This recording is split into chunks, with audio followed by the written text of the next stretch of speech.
Italy, one of the greatest countries on earth. It's achingly beautiful. It's like a mirage. I'm Alex Polizzi, and my Italian heritage is intrinsic to who I am. Buongiorno. I've got a treasure trove of childhood memories that were made here. Now I'm returning on a voyage of discovery that will take me from top to toe. It gives me shivers to be back. Immersing myself in the culture of its vast regions.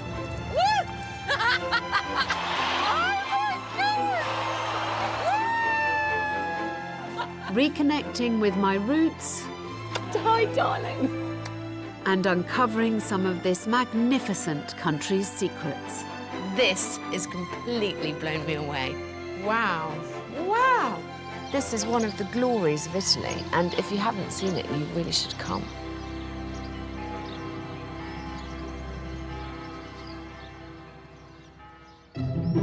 My grand tour starts in the north, on a trip that will take me from the completely historic to the unmistakably modern.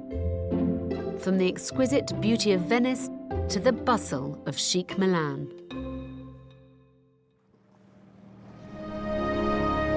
Venice, in my eyes, one of the wonders of the world.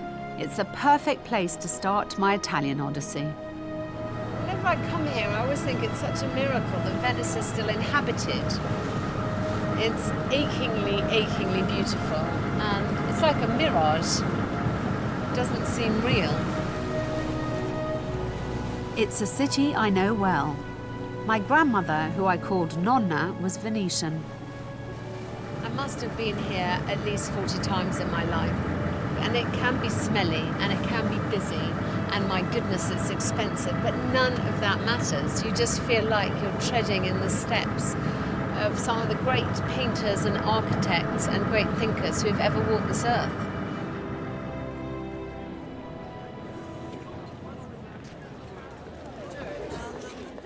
It's no secret Venice is a popular destination. An estimated 20 million people visit each year. But there is one way you can have this city almost to yourself. If you can drag yourself out of bed, you'll be rewarded.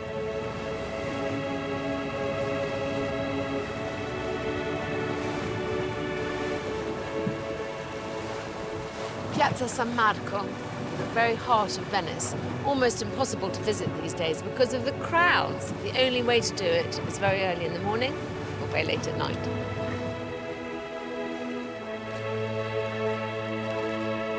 Grazie. Buona giornata. This is early morning.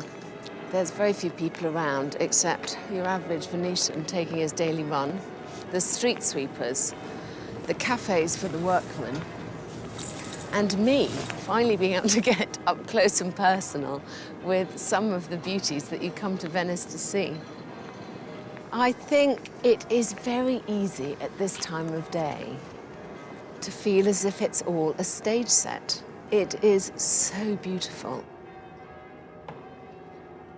In 5 hours' time, this whole street will be a river of humanity. Very unpleasant.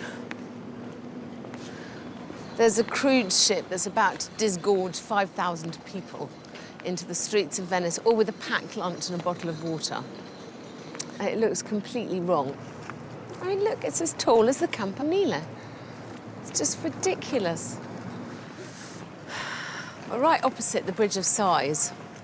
I think this is the first time in years that I haven't had to fight my way through 6 layers of tourists with cameras. People come here with a list of things to see and tick them off and rush off and never, ever get a chance to soak in the true beauty. St. Mark's Square is one of the most iconic sights in Venice, and one of the priciest too. You can get the most expensive coffee in the world here. We had 2 orange juices, a bottle of water, 4 coffees and 2 cappuccinos, and I think the whole lot came to 200 euros. In the old days, there was a little old lady here who used to sell birdseed, and you'd have all these pigeons on you. I've got so many photos like that at home of us younger, covered in these flying rats. Nowadays, feeding the pigeons is enormously discouraged because they've worked out how bad they are. It's amazing to think that under this very solid-seeming square lies fathoms and fathoms of water. It's quite easy to completely forget that this is a city in the middle of the sea. It's places like Venice that marks us out as a civilized world. And it makes me sad because I don't think that we're creating anything these days that is as impressive. And this is miraculous on so many levels.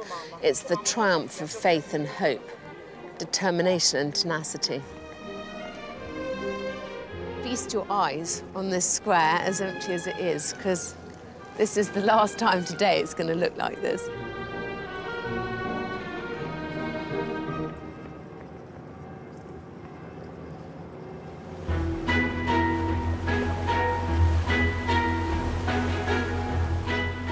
Venice is romantic and magical on any budget. But it can be dazzling if you have money to burn. Open your wallet wide and you can find suites fit for Hollywood film stars. This is the playground of the rich and famous. There are 12 five-star hotels in the city. I think one of the finest is the Hotel Bauer, owned by Francesca Bortolotto, a Venetian through and through. So, Francesca, I feel like I have a connection with Venice because of my nonna. And every time I arrive, I feel tearful at the beauty of it. I mean, it takes my breath away still now. And I've come at least once a year, every year of my life. For me, it has the same effect. And the whole world comes to Venice. Yeah. So, you know, every day you wake up and you look at this and you know why you're so privileged. Francesca has agreed to give me an exclusive glimpse of their most exclusive suite. Here we go, darling. Wow. That's what you wanted to see. This is amazing. I don't know what to look at first. I think it's one of the most dramatic rooms of Venice. And Charles and Camilla, they were here, by the way, and they love this room. But they consider this very close to home. This room is aptly called the Royal Suite, and it comes at a royal price, 15,000 euros a night. It's the most stunning, stunning room. The Church of La Salute is what I consider maybe the most iconic view of Venice. The opulent suite is decorated in traditional Venetian style, with silk fabrics, period furnishings, and original Murano glass chandeliers. Every touch of luxury is obsessed about, even down to the handmade bathroom products. Like a lot in the Royal Suite, it's locally sourced, made in a small but high-tech cosmetics lab in the city. The lab produces soaps and lotions for the city's best hotels, using fragrances grown in its own garden. What's surprising is that this garden is in a female penitentiary. And the people making the soaps are inmates. And here it is. This is the first time I've ever set foot in a prison. Francesca is one of the founders of the project. Very delicate. It's very delicate, and of course they are more expensive than average amenities in the hotel. So it's all natural. All natural, yeah. Oh, this is very good. I love this. Currently, there are 3 inmates working in the cosmetics lab. A con artist, a Romanian caught up in drug trafficking, and a young North African girl involved in a theft. Another 5 inmates tend the garden, where they also grow fruit and veg to sell to local people. Queue outside the prison on a Wednesday morning, and you can buy some of the freshest fruit and vegetables in the city. People who work in the laboratory get paid, don't they? Of course. Then not only they get paid, But then they get a certificate when they leave the jail that they have been working, and so when they get out, they can be more suitable to find another job. Once you have a difficulty in your life, and for good or bad, I'm not criticizing, but then you're doing something beautiful. It makes you feel better, you know. And if you've done something not so beautiful, this is a way to straighten up in some way what your past has been.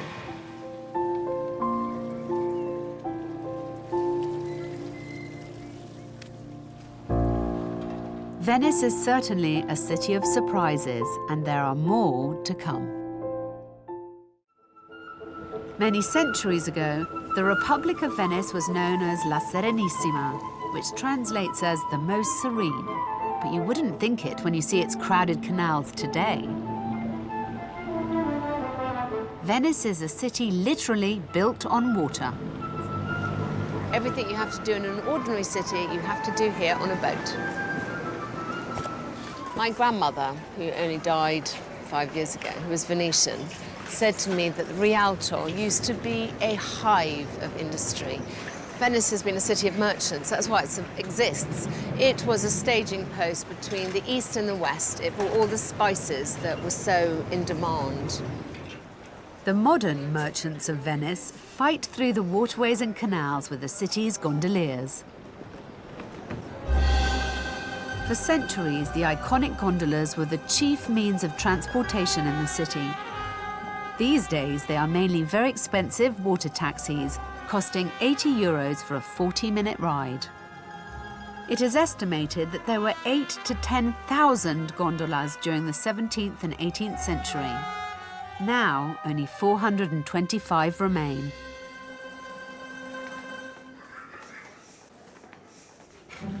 A gondola is made up of 8 different kinds of wood.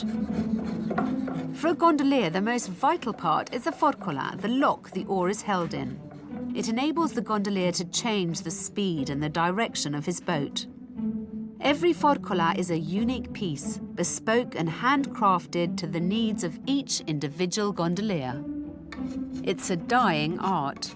Only 4 oarlock producers remain in the whole of Venice. At 30 years of age, Piero Dri is the youngest. How long have you been doing this? It's about 8 years. What did you do before? Before I studied astronomy. How many hours does it take you to make an oarlock? 30, 35. Yeah. When you start from the piece of tree, I look at it and I say, oh no, it's very difficult. Piero has offered to let me in on a local secret. Venice lies on an archipelago made up of 118 islands. It's separated by 177 canals and linked by 409 bridges. And it's clearly best seen from the water.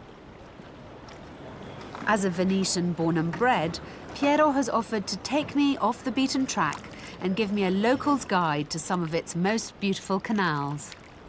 This is amazing because your workshop is about 100 meters away from the Rialto Bridge, but it's a world away. It feels like a different city. Yeah. Venice is divided in 6 big areas, no?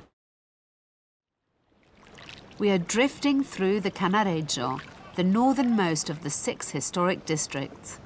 Here you can almost forget the hustle and bustle of the tourists and really admire this beautiful place. So there's some areas where the gondoliers tend to congregate. Yeah. And then other waterways, come questa, that you don't see anybody. Sì, è vero. In the most part of Venice, we live only with tourism. You can't find the real shops that a human need in a city for his life, no? The ironmonger, the supermarket. Sì. School pickup time. Yeah. If there's only 48,000 people who live here, who lives in the other apartments? I mean, is there a lot of empty houses? Yeah. Many are empty because are second properties of American people or whatever. And the problem is that they come here one time every year. Or... Yeah. You know, Venice will only continue to exist if real people live here. The problem is, rather like London, that Venetians are priced out of the city. And so there's less and less vita del popolo, everyday life here. It's become almost like a Disneyland. Sorry? È diventato quasi come un Disneyland. Ah, sì, sì, senza dubbio. If you want to escape the theme park Venice, there are other islands worth a visit. Burano is a real surprise. It's a small island, a short boat ride from Venice. Every house is painted a blindingly bright and cheerful colour. Legends say it was to help drunken fishermen find their home after a hard day's drinking. Whilst nearby Murano is famous for glass production, Burano is all about lace. It's been a desirable product since the 16th century, and it's still made here by hand today. Across Burano, an army of local ladies painstakingly hand-stitch the lace from their own homes. Each one of them specialises in a different kind of stitching. It's incredibly intricate, detailed work requiring great skill. A tablecloth can take up to 2 years to make. Today, there are very few lace makers left capable of producing needle lace like this. It's another great Venetian tradition with an uncertain future. One local tradition that is still going strong is a love of food. My Venetian grandmother always cooked local dishes for me as a child, and I remember them to this day. Delicious. Venetian tradition of food is fantastic. A few highlights are liver and baby octopus, anything from the sea, in fact, but also they have a very sweet tooth, Venetians, and all these indulgences that quite often come out just for carnival. None of them look very good for the figure, but they're delicious on the lips. Monica Cesarato is a food writer and Venice's best-known gastronomic guide. Why is there such an amazing and varied cooking tradition in Venice? Because Venice was a port, so there is the influence of all the countries to which it was exposed. So you have a bacala from Northern Europe, you have all the spices from the Middle East, you have all the fruits and vegetables from Africa, and as well as the produce, Venice was importing also all the different recipes. For me, no trip to Venice is complete without eating my favourite Venetian recipe, the frittole or sweet cake. Chef Agata is a Venetian treasure who makes frittole the way that my grandmother used to. Ben arrivate. Grazie, questa è Alex. Sono Alex. Grazie, signora. Buona arrivata. Grazie. So, my nonna used to make these for us, but she only made them in the winter. Better to have the high calories in winter than in summer, Yes. I suppose. You know, in Venice, frittelle used to be called anything that could be fried. Now we got to the point where we only identify it as frittella, the sweet cakes for Carnival. And frittelle is one of the oldest recipes for cakes. It actually goes back to the Roman times. And then in the 1700s, it was declared the national cake of Venice. The dough is simple enough to make. Water, sugar, butter and plain flour, and then you add eggs. She's gonna check if temperature is ready just by putting the... E qui fa le bolle. If it makes a... So when you stick in a wooden spoon and the bubbles rise to the Yes. surface, that moment the oil is ready? Yeah, it's Okay. exactly at the right temperature. Once the oil is hot, Ada simply spoons in the frittole mix and cooks until they puff up into golden brown balls, turning regularly. Every city in Italy has their specialities. Yes. But in Venice, they have, it seems that Venetians have a very sweet tooth. Yes, because Venice discovered the use of sugar in culinary use rather than pharmaceutical use. And that's why we got so many cakes. And then with the spices, they combine the sugar with all the spices from the Middle East. And The recipe varies from household to household. Some people add ricotta to the dough. Some people fill them with chocolate drops and raisins. but my grandmother made hers with zabaglione cream, a mixture of eggs, sugar and marsala wine.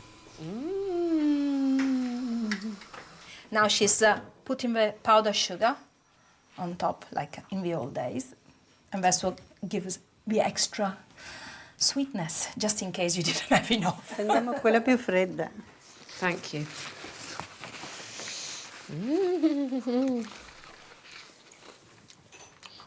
Buone? Buonissimo. Marsala col marsala è buono. Oh, mamma mia, quanto mi piace. That is really delicious. Mangi qualcosa e ti vengono così, sei trasportata. Yes, it brings you back all the, just one smell, one flavor of something brings you back a memory. It's like, oh, you're there again. Oh, it reminds me so much of my granny. Good, I'm pleased about that. Grazie. Va bene, prego.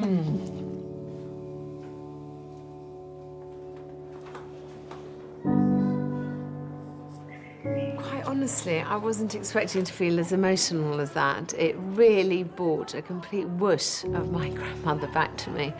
And she was an amazing cook, and I'm really sad that I didn't take more advantage at the time.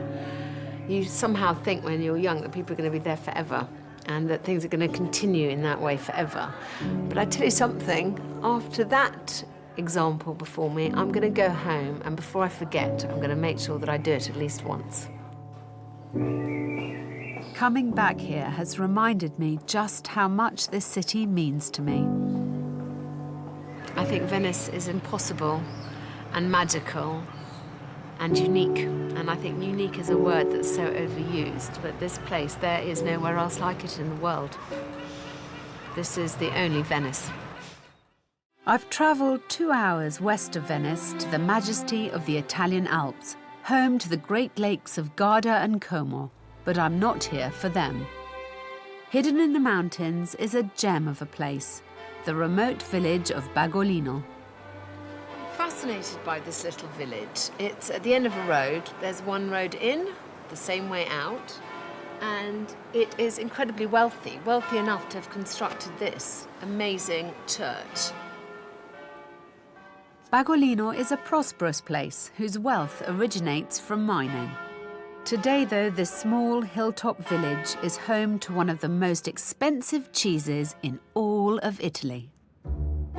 Bagos is a salty cheese infused with saffron. Only 1,500 wheels are produced each year on small family farms dotted around Bagolino. It doesn't come cheap. Bagos cheese is sold in Rome for £71 a kilo. The Stagnoli family has been producing Bagos cheese for centuries, and they still make the cheese today using the same techniques their ancestors did hundreds of years ago. Alex, Primo, cosa sta facendo? facendo formaggio, diciamo. All of that is going to make just one cheese. Lo fai ogni mattina il formaggio? Tutti i giorni. Tutti i giorni della vita? 7 giorni alla settimana? 365 giorni all'anno. Tante volte, anche 2 o 3 volte al giorno. Growing up, he didn't want to do this, and he tried to escape it, but he realised it was useless. This was his destiny. It's bloody hard work. So he did the sign of the cross before starting, because this is an important job. He wants it to go well. This milk is 48 degrees, sometimes even 50. Deve avere le braccia di... Ma sono cotte. He says his arms are cooked by now. In the beginning, it was a bit harder for him to bear, but he's so used to it now. He says he's tanned from here downwards. Look at this thing, it's enormous. Devi essere forte, mamma mia. Yum yum. Lei mangia il suo formaggio tutti i giorni? Sì. Sì. Immancabilmente. Adesso lo copro. It takes a minimum of 36 months for this to mature, then the cheese is ready. Primo learnt his trade from his father. Incredibly, at 82 years of age, Giuseppe Stagnoli is still making Bagos cheese every day. Ooh. Chiediamo la luce? Sì. Wow, wow, che bello che è qui. Mamma mia. Molto impressionante. Questo è più vecchio di quello? Questo ha 1 anno e mezzo. A year and a half old. Questo ne ha 3 anni. 3 years old, sì. Oppa! Grazie. Ancora vuol provarlo? Io non ho mai provato prima. No? Strano. Ma mi piace tantissimo. It's quite a strong flavor, even at a year old. Grazie.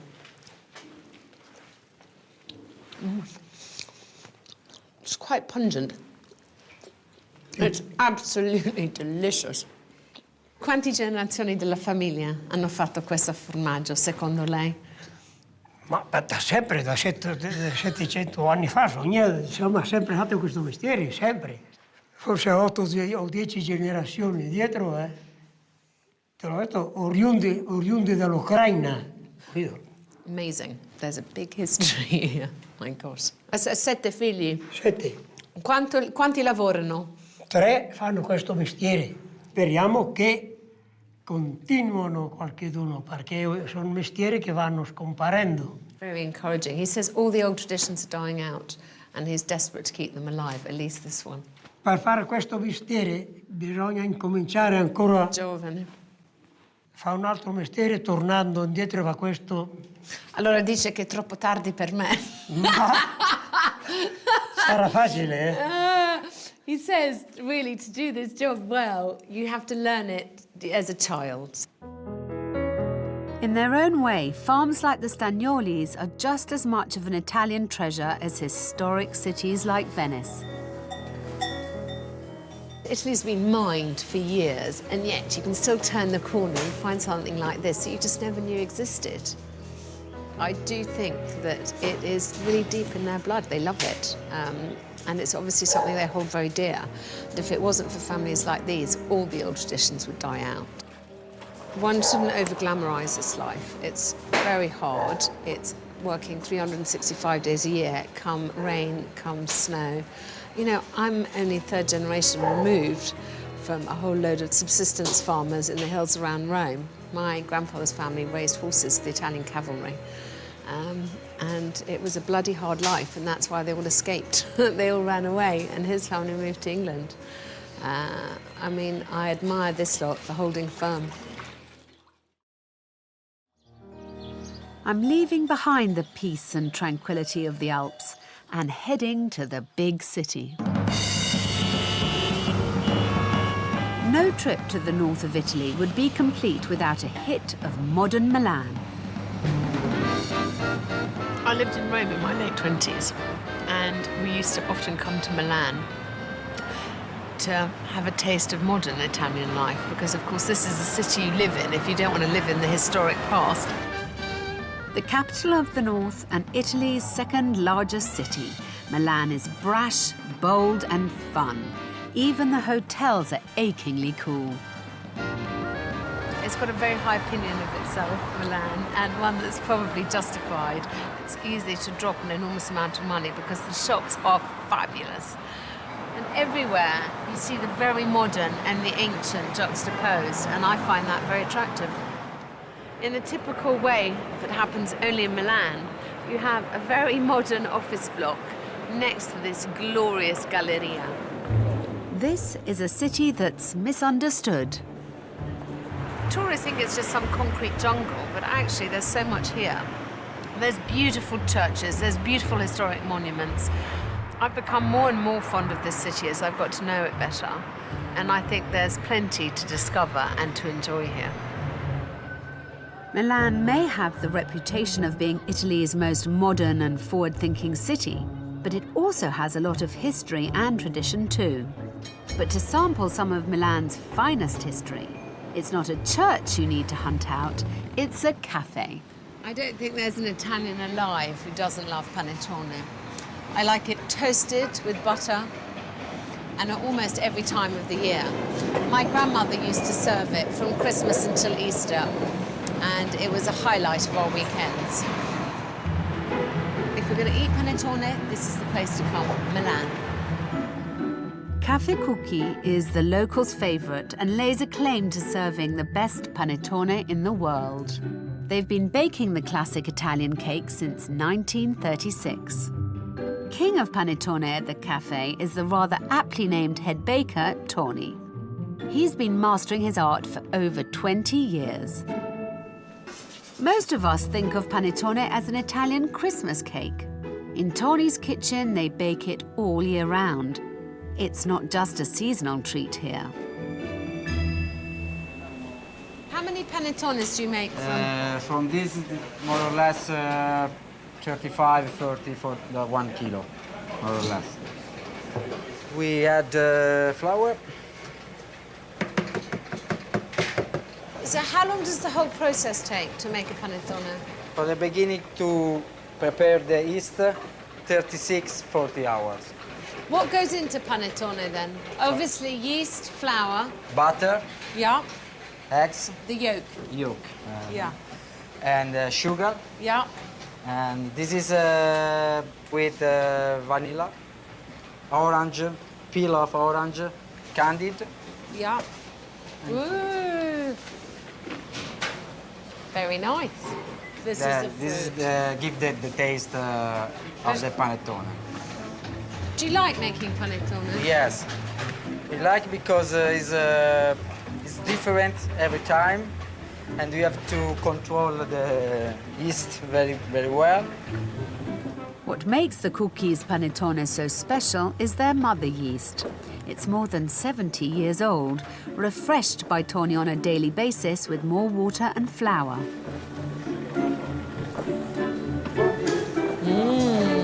Look at that. Wow. This is called pirlatura, Yes. and give off the panettone It's a strength. good strength.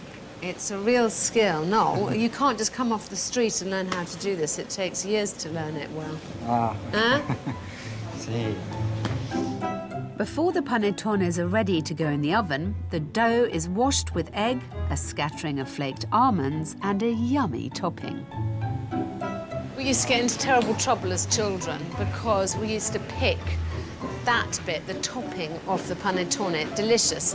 It's all sugary and nutty, and we used to leave the cake and just eat the topping, which is very frowned upon, believe me, in my family. Mamma mia, che buono.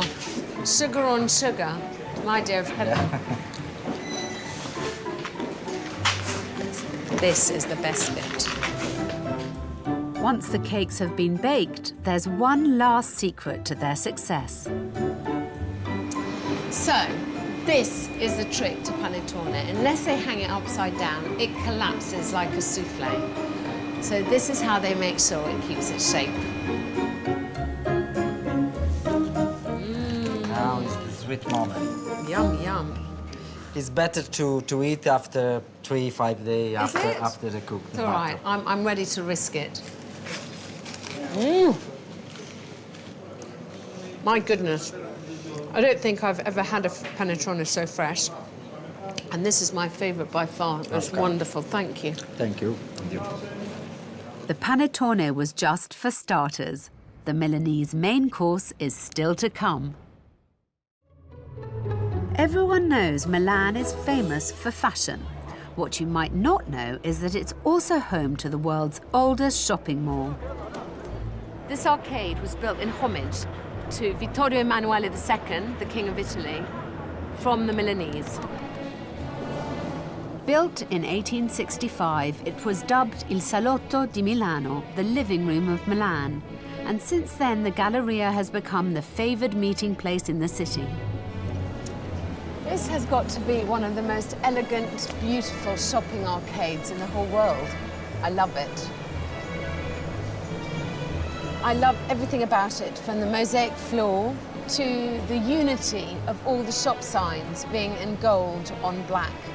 There's the most wonderful shops here, delicious restaurants. This is a hub for Milanese life. This was built in the turbulent era of Italian unification, and Represented in the mosaics are some of the symbols of the biggest cities in Italy. So there is the lily representing Florence and the bull of Turin.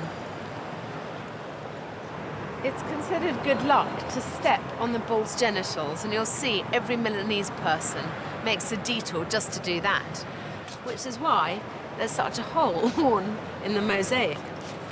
This galleria took years to build, and on the very day it opened, the architect Mengoni fell to his death right at this spot.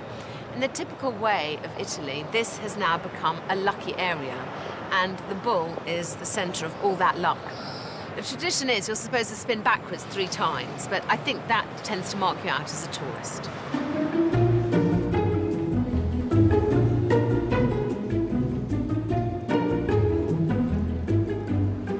Are these tourists going to step on the bull's balls? Oh, yep, and round he goes. But he's going forward. Someone ought to tell him. Everybody does it, not just tourists, though, even the Milanese. This galleria connects 2 of Milan's most famous landmarks, the Duomo, the 5th largest cathedral in the world, and the legendary La Scala Theatre.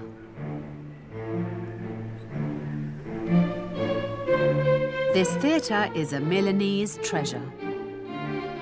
Wow, every time I walk into La Scala, I get shivers up my spine. This is probably the most famous opera house in the world, and it has made and broken more reputations than any other. La Scala was opened in 1778, and over the past 200 years, the greatest stars of opera and ballet have performed on this stage. Luminaries such as Luciano Pavarotti, Rudolf Nureyev and Maria Callas. One of the hidden secrets of this Milanese institution is La Scala's workshops, located in an old steel factory on the outskirts of the city.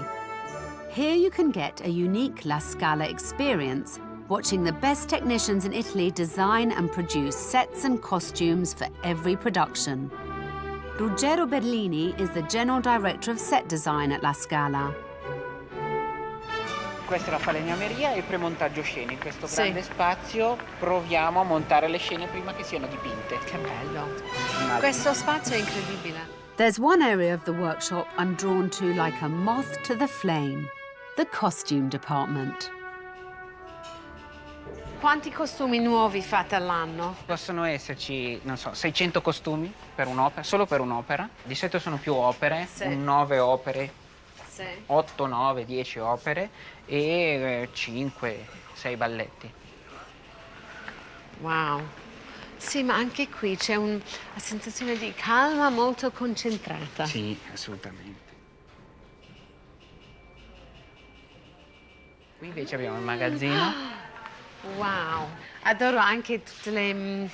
Tutti i bottoni, tutte le spolette. Mamma mia. Come scegliere? Troppo. Troppo, incredibile. Come la casa delle meraviglie per me. Adoro tutti questi, you know, all these velvet ribbons. I'd like a cupboard like this at home. La Scala have built up a priceless collection of over 60,000 costumes, including outfits worn by Pavarotti and Maria Callas. Head archivist Rita is giving me a once-in-a-lifetime opportunity to get up close and personal with some operatic history. Il più appariscente è un costume di Elettra. Ma questo è incredibile. Bellissima la storia di questi seni perché sono fatti dagli scultori, quindi si è fatto il calco sull'artista per avere la struttura fisica che poteva portare 2 seni così importanti. Molto belli. Sì, mamma mia. Sì. Sì, mi sento un po' inadeguata. Sei sottile, ti potrebbero stare bene. Invece questo è il famoso costume di Luciano Pavarotti, famoso anche perché firmato come costume da Missoni. A me piacerebbe così tanto vedere qualcosa della Callas. Bene, vuoi vedere la Posso? Callas? Sì. Italians love opera, and I'm no exception. Maria Callas is an idol of mine. Her life was marked by scandals and ended with sudden death at 53. However, in the 10 years she performed, she set the world of opera alight. Piuttosto delicati. E questi sono tutti suoi. Mamma mia. Her costumes are now kept under lock and key, as they are incredibly valuable and need to be preserved. Puoi vedere quanto era magra questa donna. Mamma mia, che non aveva una vita. No, era... E qui siamo nel 57-58, quindi il momento più della carriera. Della carriera, sì. Yes. Ed era alta. Per quegli anni era una donna Grazie. alta con un bel fisico. I can't imagine singing and wearing that. And I'm also pretty impressed by how tiny she was. She had a tiny little waist and she was lovely and tall. I'm very jealous. Oh, wow, look at these, some of these. Questo è Zeffirelli. Zeffirelli from... Look at that! Questo è Zeffirelli, turco in Italia. That's, mamma mia, mi piace così tanto perché è elaborata. Sì, beh, Zeffirelli è già... Isn't that fun? Mamma mia, questo che... Il Polliuto. Questo è uno degli ultimi spettacoli che lei ha cantato in Scala, quindi 61. Mi sto venendo la pelle d'oca, veramente, toccare una cosa che è stata sua. It's just pretty incredible to be touching this piece of history, and this piece of history that has worn so well. I mean, it's beautiful now, just as it must have been then. Non si insegna, o si insegna poco, cos'è stato il melodramma italiano. Peccato. Sono stati... Sì, veramente, anche perché esiste ancora. Cosa chiedono di no, vedere l'ultimo chi? Michael Jackson. Non si sa mai alla Scala. The last school trip, someone asked if they had an outfit that Michael Jackson had worn. I mean, tutti questi costumi hanno un valore per voi che lavorate in questo reparto. Ci sentiamo di conservare un patrimonio italiano, milanese, ecco, quello. È un patrimonio di tutti, quindi non solo della Scala. Sì, è vero. That was just amazing. I could have spent all day there. I think my favourite bit, though, was obviously the costumes. To hold something of Maria Callas's in my hands was an amazing experience.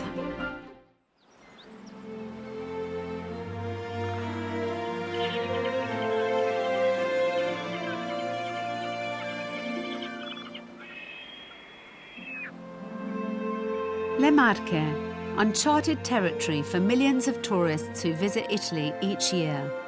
To me, its lush landscapes, sparsely populated with medieval villages, invite you to discover the region at the most leisurely pace.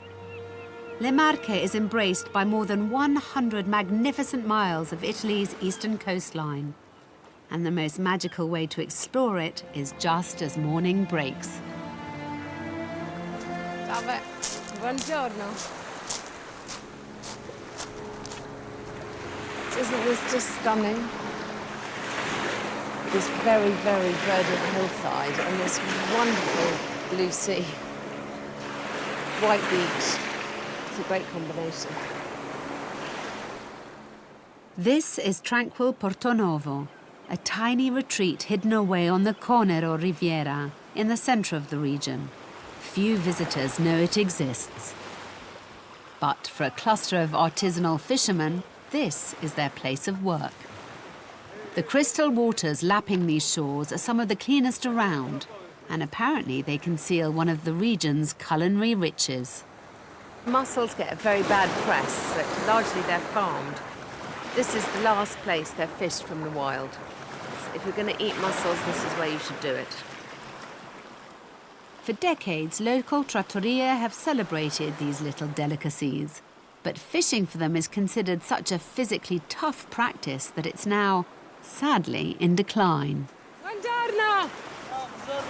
Eduardo is part of the Moscioli Fishing Cooperative, a team of just 4 boats that remain in this protected area.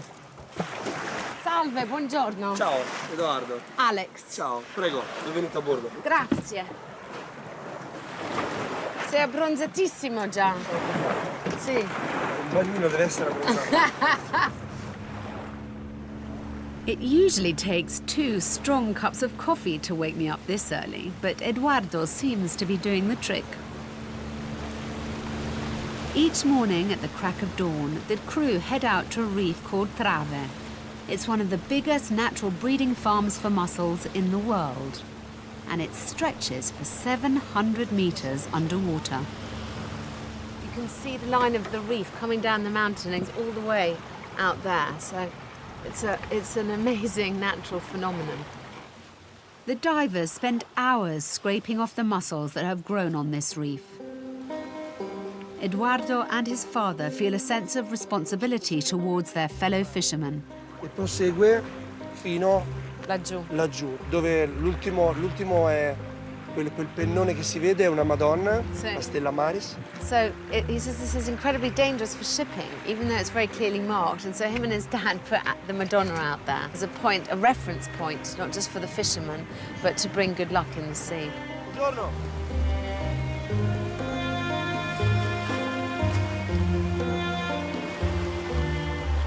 Dove le barche, non vedendo niente, perdono il loro motore. This is a sustainable yet grueling way to fish, which is why the numbers willing to do it are falling. Massimo is now the crew's youngest diver, and he's 52. Vede la sua vista, la sua cima, quando Massimo ha riempito il volighino, si chiama il volighino, e lui tira. Stays down there 3 or 4 hours. It's a hard bloody life, I tell you that for nothing. Poi mette i moscioli qui, mette i moscioli in questa lavatrice, Sì. ok? E i moscioli si lavano, quelli piccoli, non grandi, Scappano? vengono in acqua. Sì. It's so nice and Ok, eco. poi fa un giro.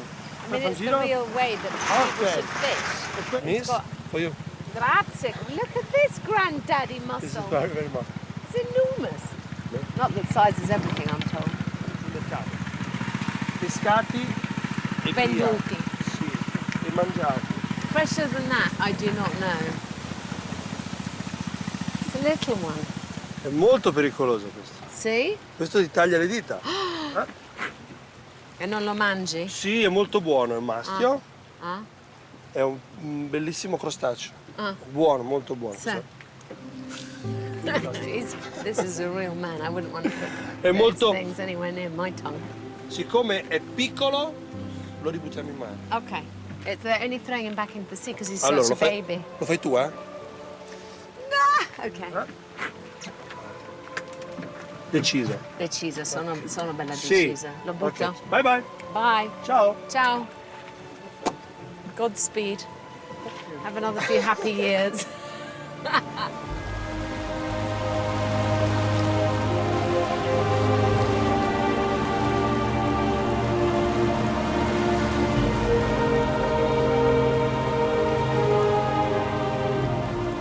A lifetime of fishing in these waters comes with its perks.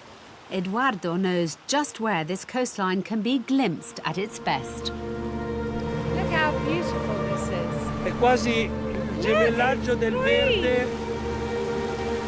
This is his favourite spot because it's the amazing combination of greens, the green from the hillside and the green of the sea. E look this. Guarda. Oh, mamma mia.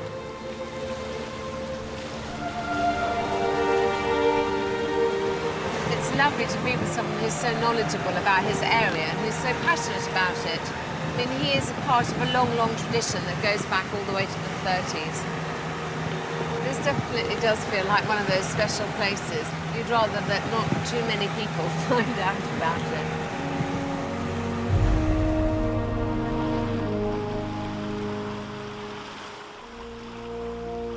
Mussels have never really been my favourite dish.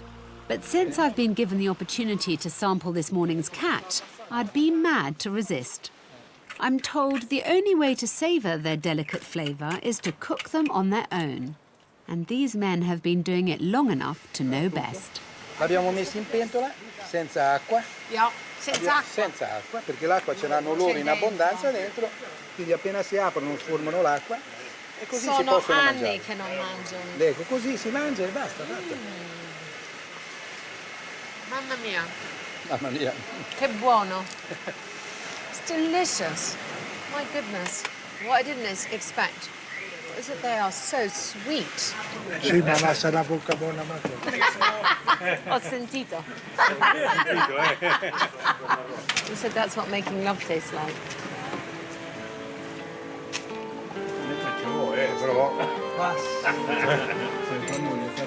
Al mare? Because they all say that you can't do this job unless you're madly in love with the sea. And look at how at home live. This is where they live. They basically live on this beach, in each other's company. Questo più bello è per te, vai. I feel very privileged. Grazie. I feel very privileged to have been allowed in. I may not have been a fan of mussels, but this rustic style of cooking in such a stunning setting is a winning combination. And Le Marche region still has a few more secrets to give up yet. For the visiting traveller, Le Marche holds a few surprises. And the biggest one of all? It produces some of the best shoes in the world. From Prada to Gucci, if you've ever wondered where some of fashion's most coveted designs are crafted, it's here. But one exclusive brand can boast that its business was born in Le Marche, and I'm about to unleash the credit card. I can feel a buying spree coming on, in fact.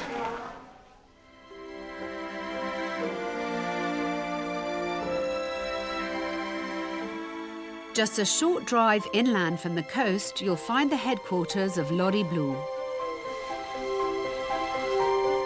Here you can walk in the shoes of the well-heeled since the 70s. I mean, these are works of art. Look at this. If you're feeling frivolous, for some of the designs here you can expect to pay up to £1,000. This is my idea of heaven. When I die, I want heaven to be just like this. I have got to try those on.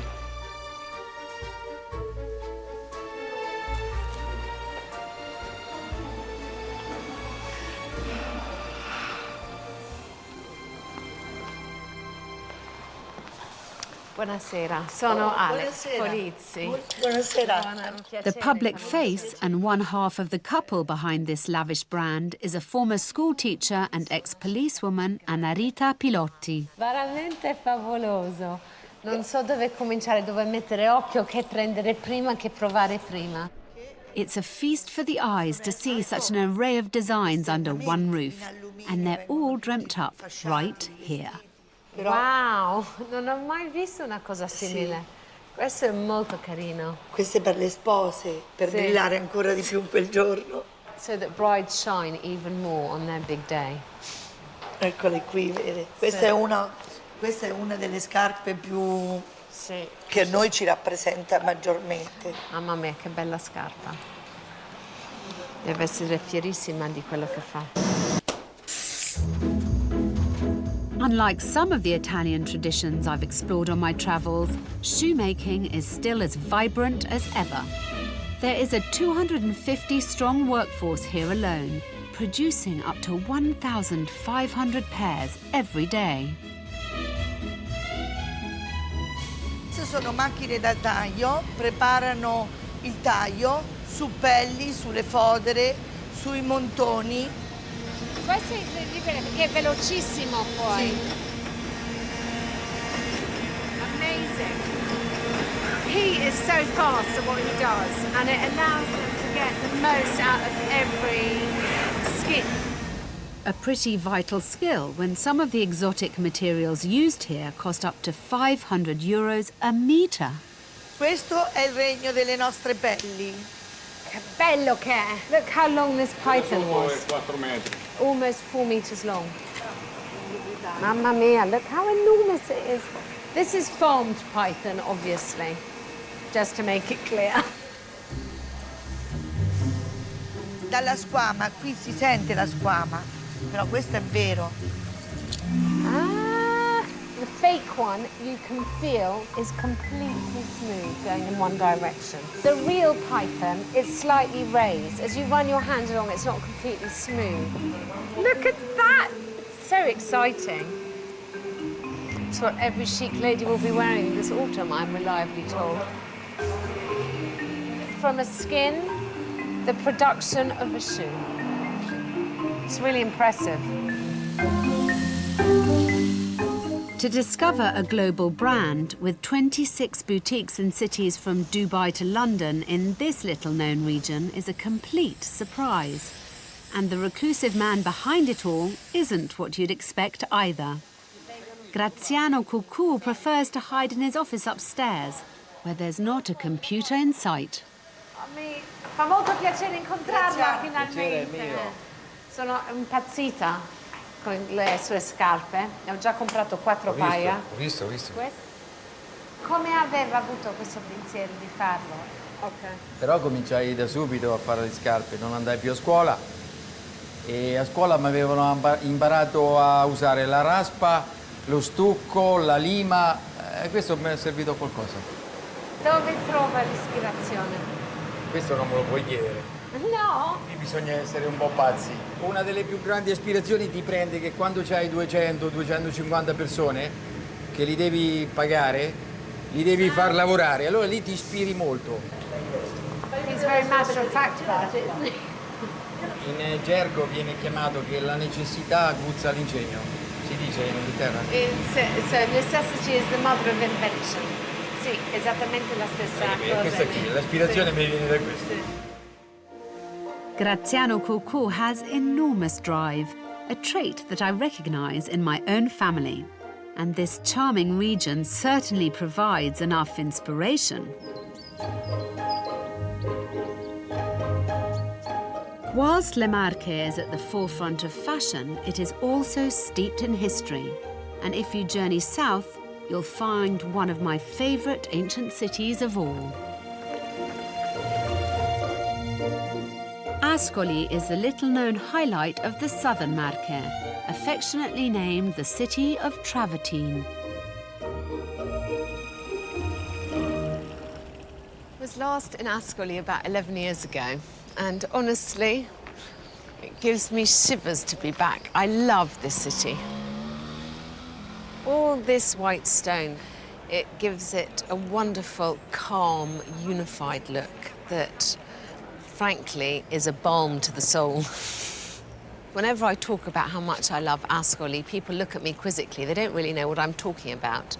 I think this is one of the regions that has yet to be discovered by mass tourism, although I'm sure it's not far away. Ascoli is like Rome's long-lost cousin. Its perfect piazzas heave with history. But unlike the capital, this is a city on a much more compact scale, with an altogether more sedate pace, making a wander around here a pleasure. This is just astonishingly lovely. I came to Ascoli with my boyfriend of the time, and I became completely enchanted by it. It's amazing because the memories have come absolutely flooding back. I can virtually remember every meal I ate and the music I was listening to. I don't know many places that have this effect on me.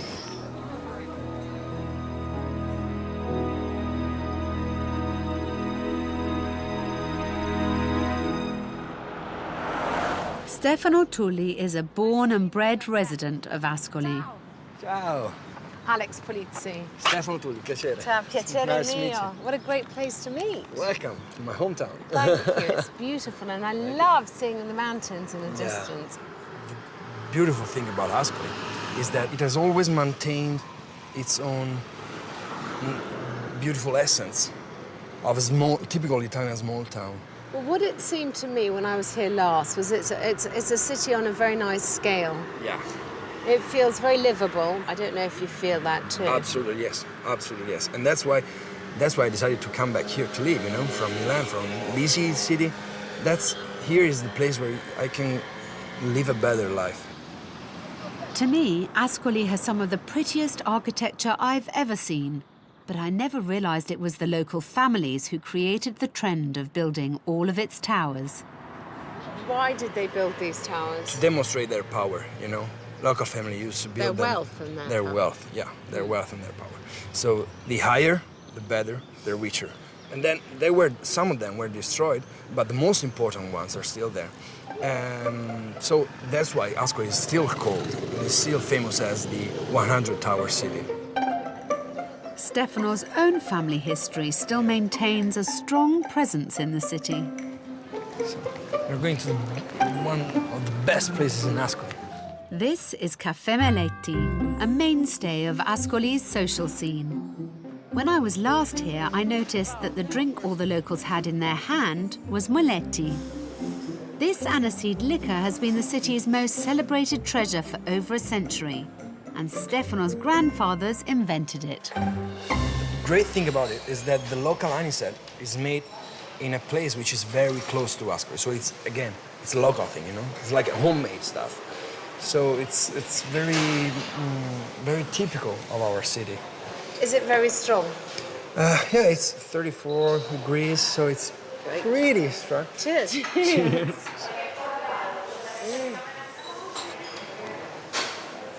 Do you like it? Very fresh. Like it? Lip smacking good. Delicious. It's very strong, very aniseedy. Yeah. You wouldn't want to drink it if you didn't like aniseed, frankly. You usually drink it with or after coffee, after lunch or after dinner, after, a night. It's very typical, you know? It's like a local thing, very local thing, you know? For the visiting tourist, a glass of Meletti might seem like an acquired taste, but it's a part of the culture here. And I'm about to indulge in another of this great country's passions. Italians have been enjoying the theatre since Roman times. In this region alone, you can find over 100 atmospheric venues. I love the intimate Ascoli Theatre with its neoclassical style, and I couldn't come to this city without losing myself here all over again.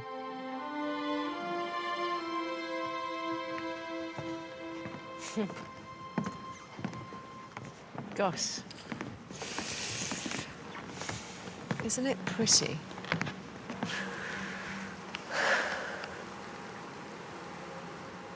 In my late 20s, I had a lovely boyfriend, Luca, and he took a spettacolo, a piece of theatre around Italy, and this was one of the theatres he brought me to.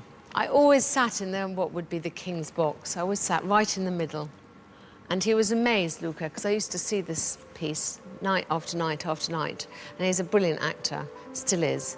And I used to cry every night because it was so beautiful.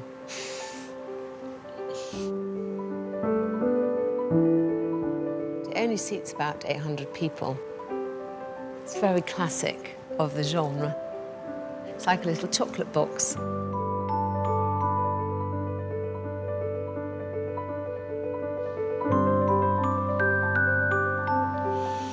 It's amazing how vivid those memories are to me. I really enjoyed that time in my life.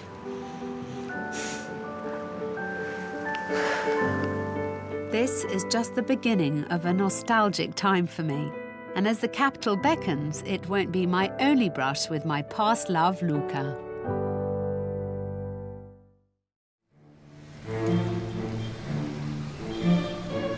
From the tranquility of the Le Marche region, my journey continues to the epicenter of Italian life, Rome. Rome is probably the city that I know best after London. I lived here for 3 years and I love it madly. My father, who died when I was 9, was Roman, and his family lived here, and still live here, actually. I have cousins here, I have my aunts and uncles here. You know, it feels like home. They say all roads lead to this eternal city. It was so called because the Romans have always believed that the city was indestructible. Well, it's still going strong after 3,000 years. It's a very strange contradiction of cities. It's a kind of modern one overlaid over many, many ancient cities. It's almost impossible to live in. It is quite chaotic. One of the things I'm proudest of in my life is the fact that I learnt to drive around this city, which nobody except natives ever dare to do.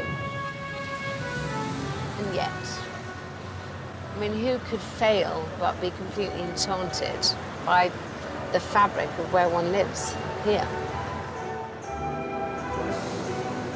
It's a place, too, that has a lot of these beautiful buildings, the fountains, the history, and yet some of the nicest things are in the back streets, the things that aren't quite so obvious to the casual tourist. Some of my favourite vistas of this city are off the beaten track and not necessarily where you'd expect to find them. The grand entrance to the Priory of the Knights of Malta on the Aventine Hill contains a keyhole that invites you in on Rome's best-kept secret. Nobody knows if this perfectly positioned peephole was intentional or just an incredible coincidence.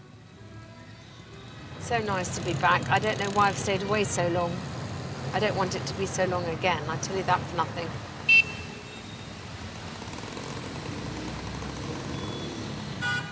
Everybody knows Rome's most famous landmarks, from Piazza Navona to the Colosseum, but I'm returning to the Rome I remember fondly. Starting with the family business, the place where I came to work 15 years ago and cut my teeth as a restaurant manager, Hotel de Russie. In the height of summer, this place is a secret oasis of calm. It's very special. As far as I know, it's the only garden in a hotel in the whole of Rome. Here, nearly 3,000 square metres of leafy green gardens are open to the public, waiting to be discovered. Sitting here now recalls memories of decadent dining, as well as a few foreign faux pas witnessed when I was here. I'm having my morning cappuccino. Morning is the only time in Italy you should have a cappuccino. Really, it is virtually illegal to have one after 11 o'clock. I'm always amazed in England when people order a latte or a cappuccino after their lunch. Here, the food police would be after you. On one memorable occasion, I watched someone pour the glass of water they traditionally give you with your espresso to wash it down with, pour it into their espresso cup to lengthen the coffee. And on another occasion, I witnessed some witchless Englishman ask for Parmesan to sprinkle on his pizza. If you want to seem Italian, it doesn't matter the trousers you wear, it's how you drink your coffee. The Romans have always taken this early 19th century building to their hearts, but for me, the gardens are one of the city's most special secrets. Picasso once treated this serene space like his own Roman living room. But I'm a little biased, as my mother had a hand in the garden's creation. Especially in this heat, it's so nice to have the shade of the garden. It really is. You know, you sit up here, and even now, which is a very hot day, you feel quite cool. So there's a sort of apocryphal story of Picasso leaning out of the window and picking an orange from one of the trees, and we've planted orange trees again. And Cocteau said, "This is paradise." I love all the little nooks and crannies. I know, you can come and sit up here. I never have, but one should with a book. Yes. Oleander, which is a typical Italian plant that grows anywhere, and even on motorways. And this is a sort of jasmine. Jasmine. Rosemary, I always love seeing rosemary. I've planted everywhere, actually. But here it's really apt. I agree. An hour or two spent here, and you almost forget that the hot-tempered city rages on all around you. It is lovely. It is lovely. I never say no to coming to Rome when there's a job to be done here. I rush over fast. It is lovely.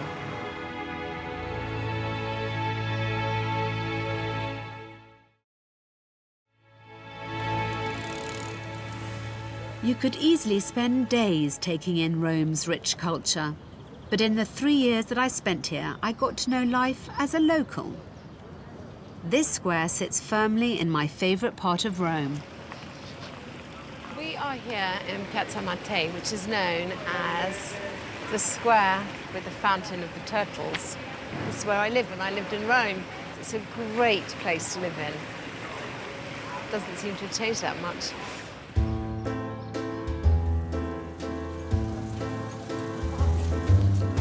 This is the Jewish ghetto. It's home to the oldest thriving community in the city, and it's now one of the trendiest neighborhoods to be. Michela has lived in Rome all her life and was born from a family that traces its roots here back over 2,000 years. Here on your left, Trastevere, Campo de Fiore in front of us. This is really one of the hearts of the city, and where the city started its amazing developing throughout the centuries. And the Jews of Rome have always been here, between the bank of the river and this other side of the river. On this side, they've been forced to leave for about 330 years. And today, it's our place. Not as an obligation anymore, but we come here. If you can afford it. To live here, forget it. It's impossible. Imagine that 15 years ago, when this was still not cheap, but affordable, reasonable, I told my parents, let's go back to the ghetto. I feel a connection, it's our place. And my mother said, me living with those schleppers, which is the Yiddish for poor ones.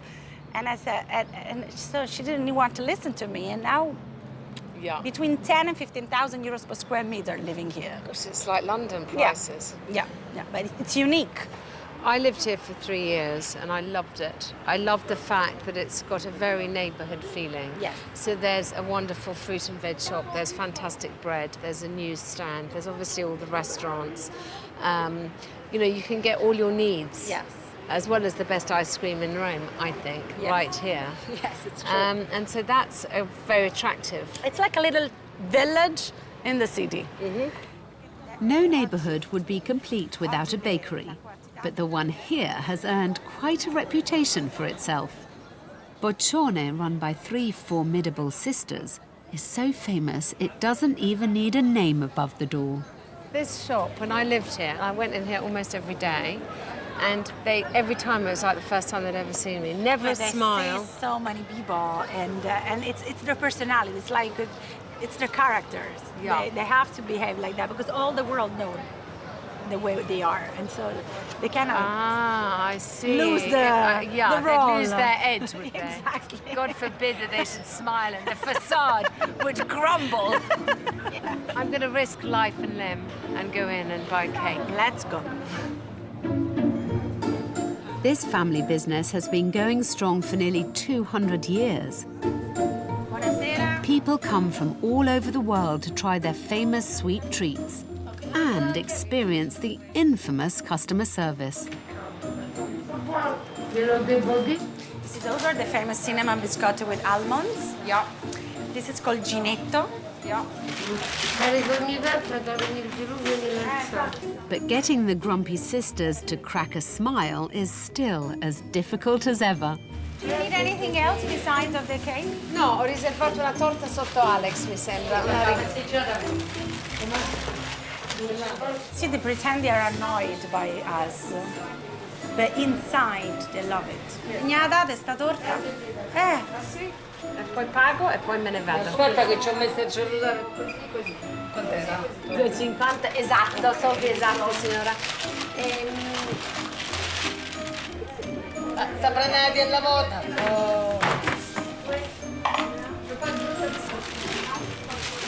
Ci potranno prendere una cucchia. Ok, grazie. Ciao, grazie. Ciao, com'è, buona? Mamma mia. They might be grumpy, but it is the most delicious cake. My memories of Rome are entwined with the hours I spent at a local's haunt in the heart of the Jewish ghetto. This is Caffè Bleve. Back in my 20s, the owners Anacleto and Tina treated me like their own. And today, the welcome is still as warm. Che piacere. Che piacere. Sei diventata proprio grande. Troppo vecchia vuol dire. No, belli corti e riccia. Sì, quelli erano. Adesso che sono vecchie li ho lunghi, chissà perché. But part of the reason the cafe is so dear to me is because it's where I whiled away many an evening with my old boyfriend Luca. His acting career has taken him all around the world, but no other city has managed to entice him away from Rome permanently. Oh my God. I know, here we go, like the old days. Cheers, darling. So tell me, you still live here? Yes. It's, I think it's a very unique place because it's very quiet. Still no tourists, not much tourists because there's not many shops. And the tradition of the Jewish ghetto, I think in the last 10 years got much, much better. The identity of the place is it's nice, it's more strong. You're so international, but you still live here and you always come back here. And... No, you have the best food. The weather is so mellow, so sexy. It is nice. Maybe the light, the light in Rome is yellow. You notice that. We've conquered this light. So the old town is very seductive. And if you're lucky that you can leave once in a while, then you want to come back to Rome. It is brilliant to see you again, darling. It's very brilliant. I'm always in love with Alex. What am I going to do with her? Luca always had a way with words, which is why the conversation and wine always flowed here. Rome has unlocked plenty of personal memories for me, but my next stop is a place literally steeped in my family's history.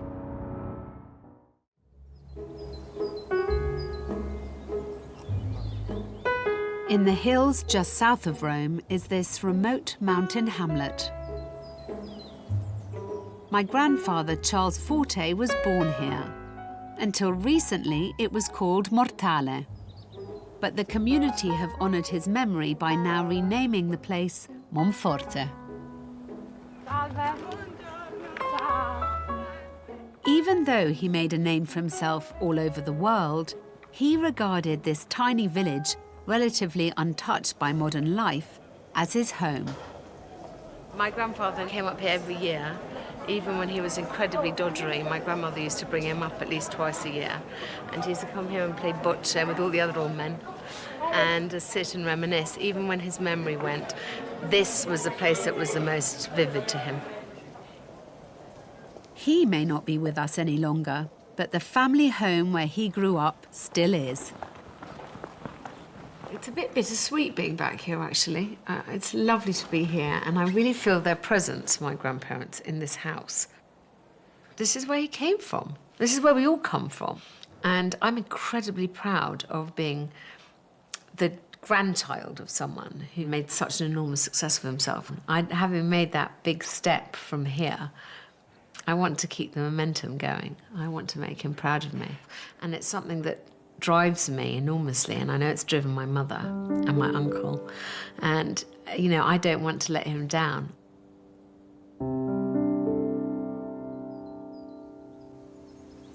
Dad went to England and built what he built. He had 800 hotels, he had 60,000 employees.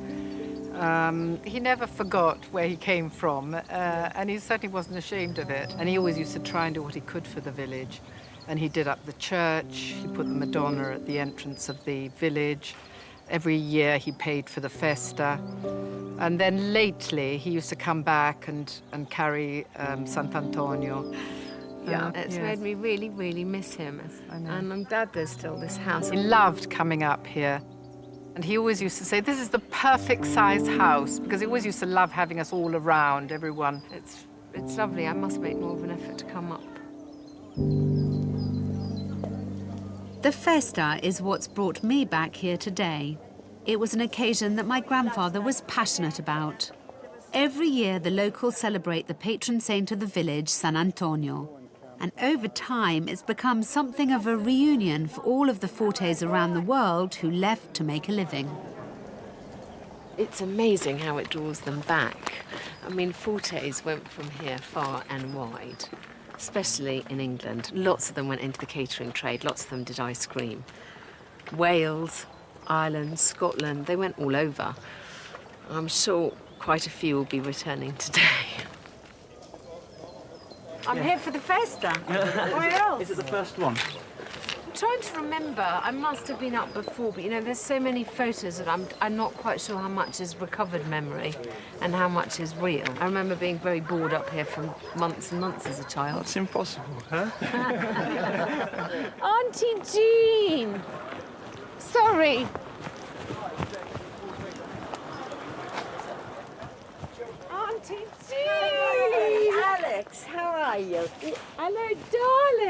It's lovely to see you. It's a long time no see. Darling, you look fab. Thank you very much.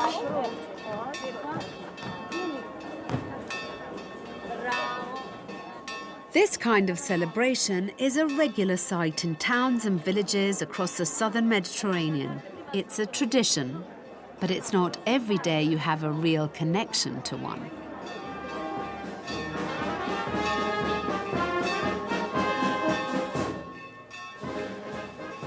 Santo. O compassionevole Sant'Antonio. Ave Maria, piena di grazia, il Signore è con te. Tu sei benedetta fra le donne, e benedetto il frutto del seno tuo, Gesù. Santa Maria, Madre di Dio, prega per noi peccatori, adesso e all'ora della nostra morte. This part of my journey has not only taken me to the core of Italy, but to the heart of my heritage too. More than anything, you know, I'm Italian because of my grandparents, because of my 4 grandparents. And this has been an amazing opportunity just to remember how much they meant to me.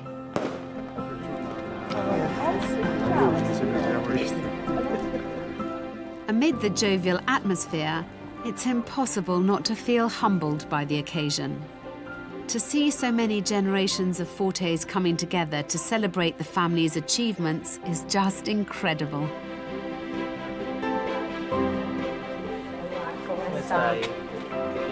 Sono felice. Alex. Yes.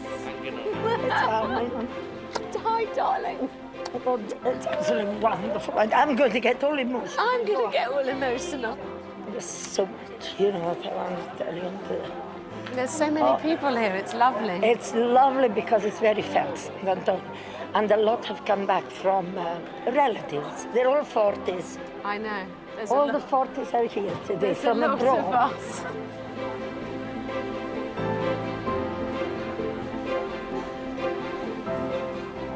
I don't want to be too mushy about this, but it is very special to be here, and I'm very glad that my mum's here with me. And I kind of feel like this is where it all began for us as a family, as in our current form. And coming back here, it's rather amazing that my grandfather made such a success of himself, coming from this little place so high in the mountains.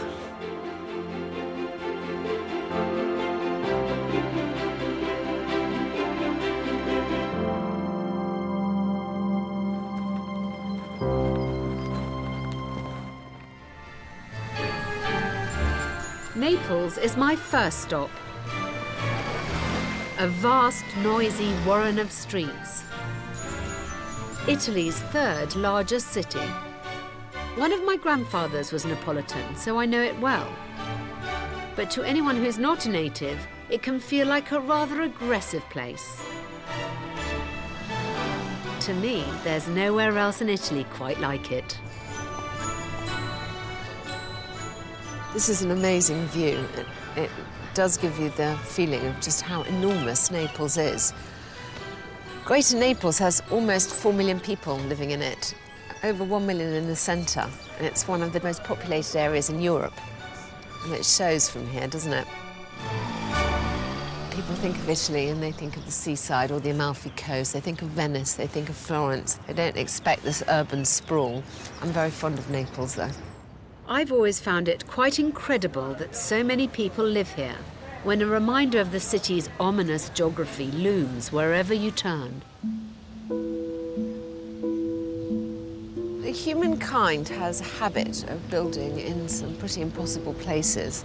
Everyone here lives in the shadow of Vesuvius, and Naples itself is built in the crater of the Phlegrean Fields.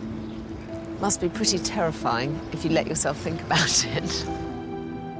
This is the most densely populated volcanic region in the world, which means that for Napolitans, life is full of uncertainty. And with the 1944 eruption of Vesuvius still haunting many, it's not a question of if history will repeat itself, but when. Dr. Luca Dauria is a researcher at the city's volcanic observatory, where the activity of the volcanoes is monitored 24 hours a day.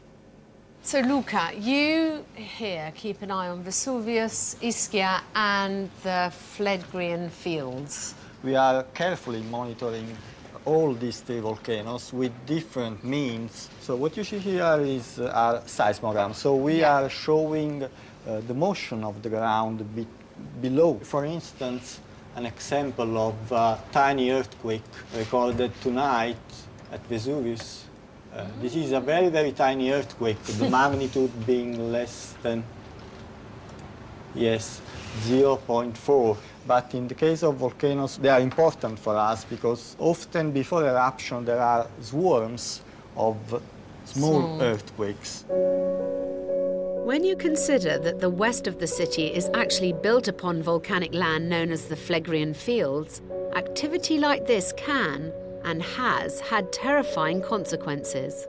In the 1980s, thousands of families in one suburb had to be evacuated for several months. It was one of the most serious crises to hit Italy in recent history. And worryingly, the tremors have started again. So Vesuvius is the famous one, of course, but the really dangerous thing at the moment is the Phlegrean Fields, isn't it? Yes, this is true because it is showing something of what we call technically unrest. In September 2012, there was a swarm of about 2,000 earthquakes in less about 1 hour. So everyone got nervous? Yeah, and while in Vesuvius we know likely the next eruption will be inside the cone, yes. in Campi Flegrei the volcano could open everywhere. We're currently standing within the Phlegrean Fields, but it's still difficult to imagine that the land could erupt anywhere, at any time. Luca and his team have a well-versed protocol to follow. I love it. There is actually a red phone. I love it. Yeah, it's a red phone which is in communication with the Italian Civil Protection in Rome. So every time there is an event, we are required to communicate immediately to the Italian Civil Protection. So do you think that if you live in Naples, you take the threat of these volcanoes seriously? Yeah, I think so, because most people are aware they are living in a volcanic area.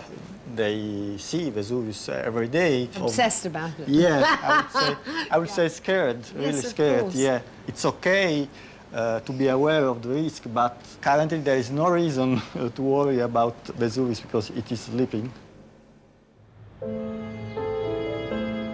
Living in the shadow of Vesuvius has always influenced the way Napolitans live their lives. This is an incredibly religious city, and its people are hugely superstitious too. On almost every corner you'll find shrines of all kinds built as figures of worship. But there is one place that really speaks about the spirit of the people of Naples.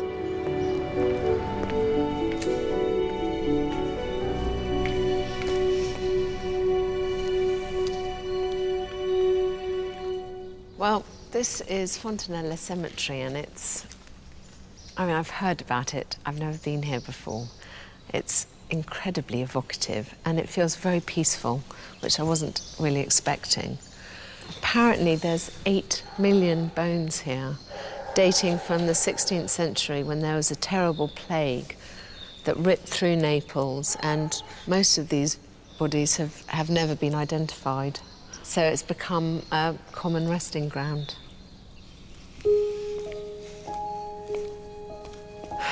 Not a bad place to lay your last earthly remains. This place has been taken to the people of Naples' hearts. People still come here and light candles and say prayers here. And I think people who don't have the bodies of their own loved ones to mourn over adopted skulls and honoured in whatever way they could. And this is a cemetery of poor people. This was specifically bones of people who were too poor to afford a proper burial.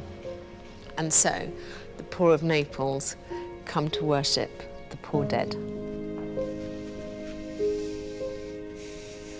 Things like the little coffins, of course. I've got children. You know, they break your heart. I must admit, I've added my own small token to that pile. Never hurts to say a prayer in the hope of grace being shown to you.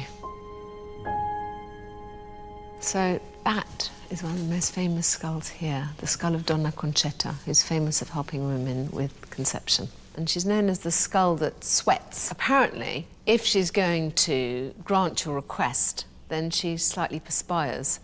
And that is why she's so much shinier than the other skulls around her. There's a real cult of devotion around Donna Concetta.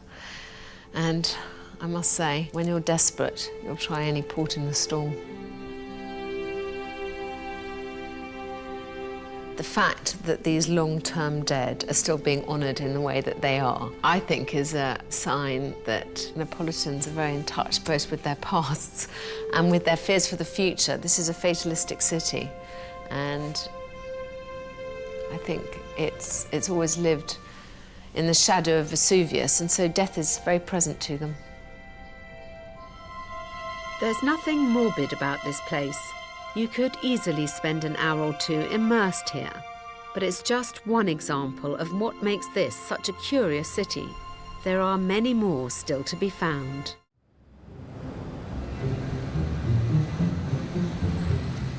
I've always felt that Naples has an authentic grittiness. What I love about Naples is I love the kind of vibrancy, the energy. It's a dirty place. It's a very, very busy place. A lot of people live here, and it feels like it. This feels like the true Italy in some ways. You have to be quite brave to dive into the warren of back streets. This is Rione Sanita, one of central Naples' most deprived districts. But beneath its ordinary exterior, it's built quite an extraordinary reputation for itself. 300 years ago, Sanita contributed 90% of the world's production of gloves to the fashion industry. And today, down a dusty side street, I'm told there's one business still considered to be the best glove makers in the world. I have a long-standing interest in family businesses, especially ones that have existed, like this one, for 4 generations. This looks like a very residential area. It's not where I'd expect any kind of factory. But appearances can be deceiving. From these modest premises, Mauro Squillace is busy crafting handmade leather gloves for some of the world's leading designers. I think every woman's wardrobe needs a little leather, and mine is ready for a revamp. Mauro, sono Alex Polizzi. Piacere. Piacere mio, grazie. Posso? Prego. Gosh, look at these. I mean, honestly, how pretty are those? Look at the colour. This is beautiful. I'm being treated to a preview of what's going to be adorning the most manicured hands next season. Ooh la la, these are coming home with me. That's very chic. These extravagant gloves, lined with the finest cashmere and silk, are soon to be shipped to the likes of Dior and Chanel in Paris and Milan. They'll fetch hundreds of pounds per pair. I love these. These fit me perfectly. How much does a glove like this cost? This one in Paris, 600 or 700 euros. No. Black they may be, classic they may be, but I still think they're sexy. I feel my inner leather fetish coming to the fore. I say a woman with the glove is dressed. I'm sure my husband would agree with you. It's the region's strong tradition in tanning and dyeing leather that won it its reputation. And Mauro's family has dedicated their lives to the craft. So, how many glove makers are there like you in Sanita? In the past, there is 100. And now? Now, yes. I am alone. How did you survive when no one else did? Because my philosophy Yes. is to have quality. Yeah. Because today in marketing, there is no medium quality. Mauro travels the world sourcing the finest lamb's leather, a material that was made for gloves. So, this is too big for me. So, what size am I? Imagine that there is no real size because it's a handicraft. Of course. There is no one article same another. And in the same leather, if I cut one pair here on leather, Yeah. another one in bottom, is different. It's different in stretch, in softness. The best one is here. Is it? Because near to the bottom, the lamb... It sits down, it rests on that side, so it's a bit more worn. There are more imperfections on the rump than there are on the shoulder, for obvious reasons. Astonishingly, 60,000 pairs of gloves are produced here every year. But what's even more impressive is that for each glove, there are 25 intricate stages of production. Mauro said he gets very upset when he goes to sell and people call his gloves accessories. These are not accessories. A belt is an accessory. A glove is a work of art. Whilst every stage of the craft work is rigorously checked by Mauro and his team, it's a small army of women living in the Sanita district who painstakingly stitch each glove using these 80-year-old machines.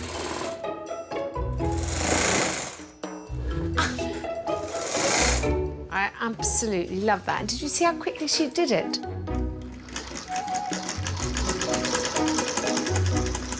Quanti anni ha fatto questo lavoro, signora? 5, 6. 60. So I asked how many years she'd been doing this job, and she did this, and I said, oh, well, 6 years. She did 60 years she's been doing this job. Ma ha cominciato come bambina allora, signora? 14 anni. She started at 14.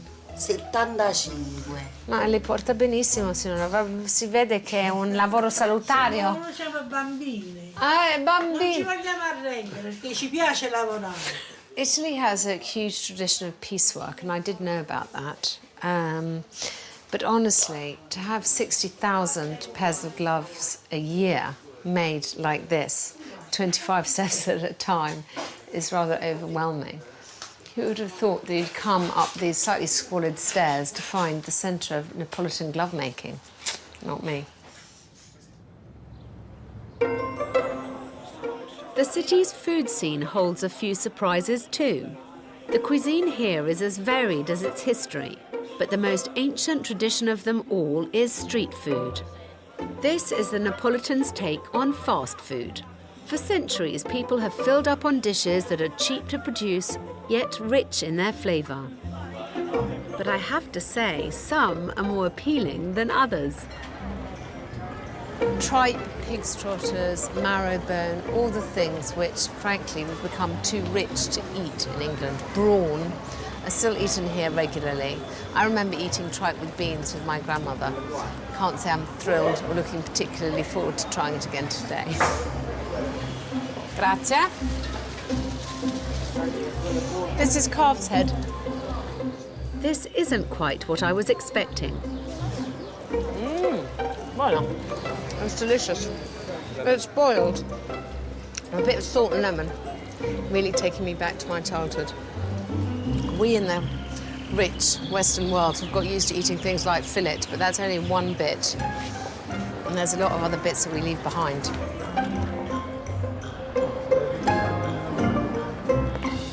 But if you're going to eat like a true Napolitan, then there's one speciality that has been fueling the locals in this part of town since 1945. Near the port, at La Massardona, Enzo and his family are famous for an unusual spin on a traditional dish, fried pizza. Tutti I giorni è così, da mattina a sera? No, qualche giorno peggio. Prima colazione le mangio. Pizza fritta. Pizza. A Napoli nasce come tipo breakfast in Inghilterra. Sì, allora prima di andare al lavoro prendevi la tua pizza fritta e No, quando tornavi da lavoro prima di andare al lavoro. So he works 7 in the morning until about 3 o'clock in the afternoon, and he only is open on a Saturday night. Come mai il sabato?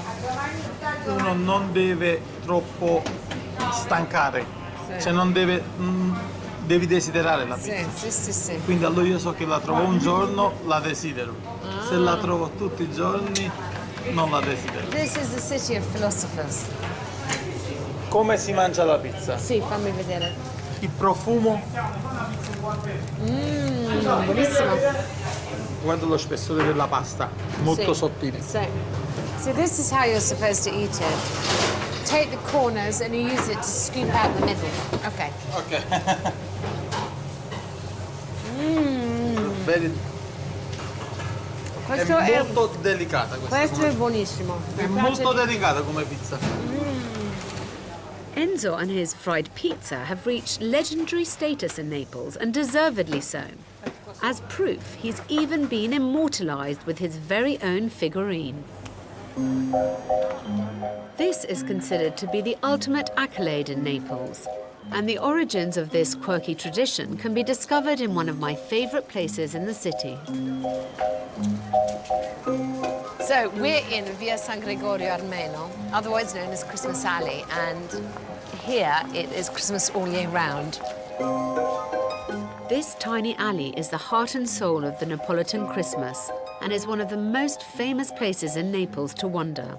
The intricate figurines made by artisan craftsmen draw a stream of curious customers, and it all began with a devotion to the nativity scene. Giuseppe Cesarini's family business has been here since 1834, creating little characters for mangers in the most astonishing detail. Allora, questo è un Bambino Gesù? Sì. E lo fa in argilla? Sì. E fa sempre tutto in argilla? Sì, sempre, ma su richiesta, ma me l'hanno chiesto in argilla e adesso lo sto facendo in argilla. Però io lo faccio anche in legno o in cartapesta. Quanto tempo ci prende per fare, per esempio, un Bambino Gesù? Ma io normalmente mi prendo non meno di un mese di tempo per farlo. Sì, perché, ma no, perché tra la modellatura, l'asciugamento, poi deve andare in cottura. Sì.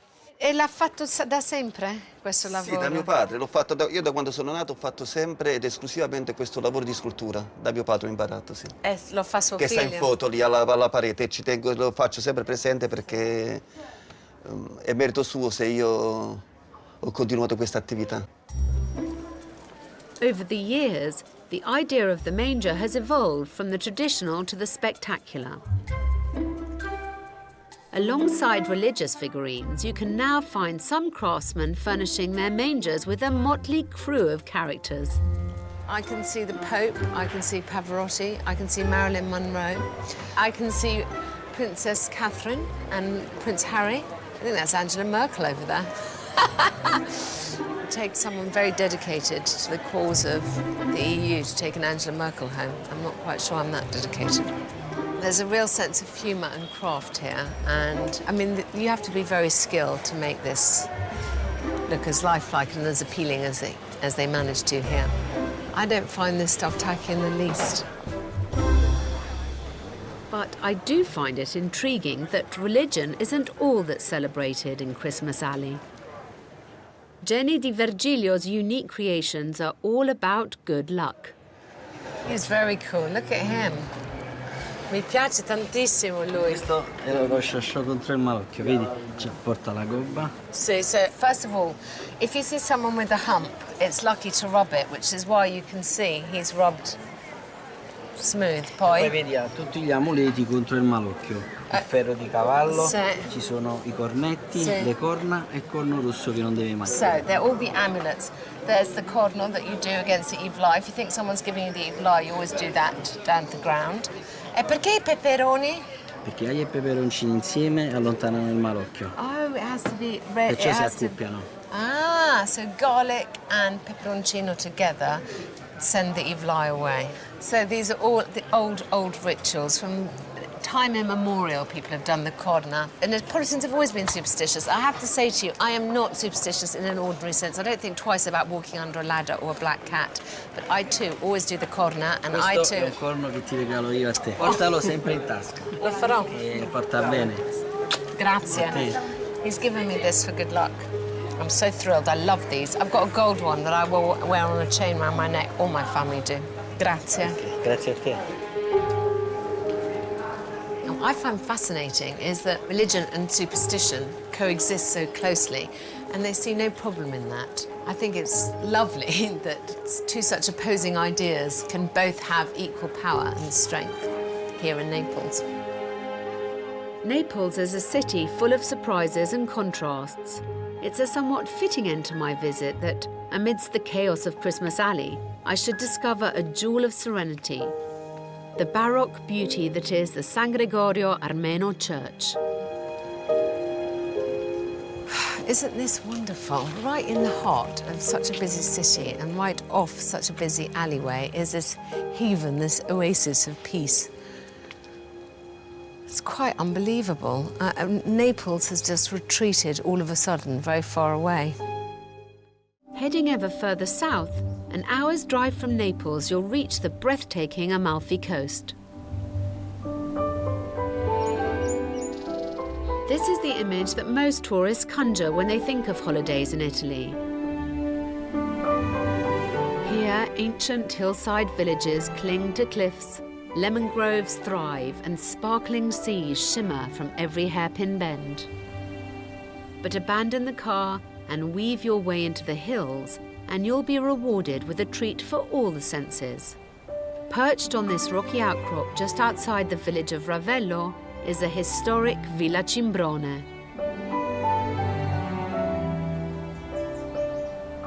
I'm very grateful to be in this blissful peace and quiet, with the serenity of the sea and this gorgeous green all around me. After the madness of Naples, it's a panacea.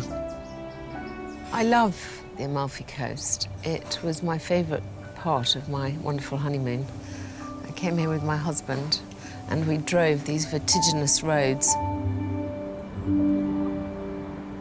It's amazing it's as inhabited, as populous and as popular as it is, because it's quite hard to get to. The roads are not for the unwary, let's say. And here too, you have to take your courage in your hands. Villa Cimbrone has a colourful 1,000-year history, much of it English-inspired. Discovered by Ernest William Beckett during the Grand Tour, it became an aristocratic residence and a famous meeting place for notable names from the world of arts and politics. Churchill, Virginia Woolf, and the famous Bloomsbury set were all drawn here. More recently, it's been lived in and restored to its elegant glory by the Villumière family, and today it's an exclusive hotel for the rich and famous to retreat to. A restorative week spent here will cost you up to €8,000. But the real allure of Villa Cimbrone are the English-inspired gardens. Open to the public, the restored boulevards and opulent rose-scented cloisters are well worth a wander. Giorgio, who was raised here, has overseen the changes. E lei si occupa del giardino. Cos'è c'è di speciale di questo giardino? Il mio obiettivo è ricostruire lo spirito essenziale del giardino.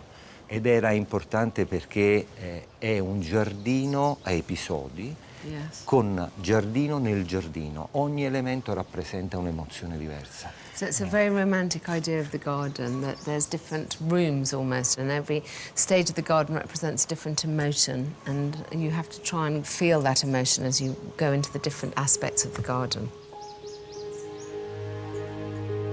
If you let it, this place can have a profound effect on you. Beckett's deep depression was said to have lifted during his time here, and it certainly struck a chord with artists throughout the years. Can you imagine Wagner coming here on horseback with his friends from the area and sitting on the Belvedere and eating and drinking? Ma in che stato era quando voi eravate bambini? Pessimo. Pessimo. Insomma, del giardino c'era soltanto il viale e la parte laterale che era in qualche maniera coltivata e tenuta bene. Tutto il resto, insomma, era una sorta di bosco. Scattered around the garden, visitors will come across thought-provoking statements from famous authors. This is an Omar Khayyam piece, Our moon of my delight that knows no wane, the moon of heaven is rising once again. How oft hereafter rising shall she look through this same garden after us in vain. So the idea is that you should read this and look at the garden and think upon the brevity of one's own life and enjoy every moment while one can. These gardens are considered to be one of the finest examples of English garden design in Europe, but standing on the infinity terrace, it feels distinctly Mediterranean. Here, it's been said that one feels the desire to fly. Giorgio just said to me that anyone with any sensitivity gazing out on this view will feel the hand of the divine. I mean, this is a view that has been appreciated since Roman times, although I find it rather tantalising that the sea is so far away from me. I think the whole point about this coastline is the sea and the cliffs that fall so precipitously directly into the sea.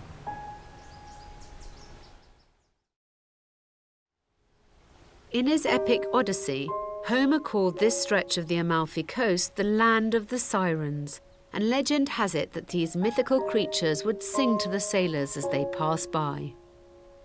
But it's more than just an area of natural beauty.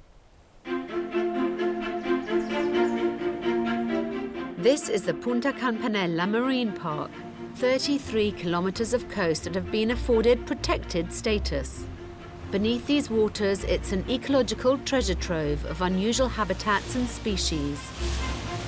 And among them, a few gastronomical delicacies thrive.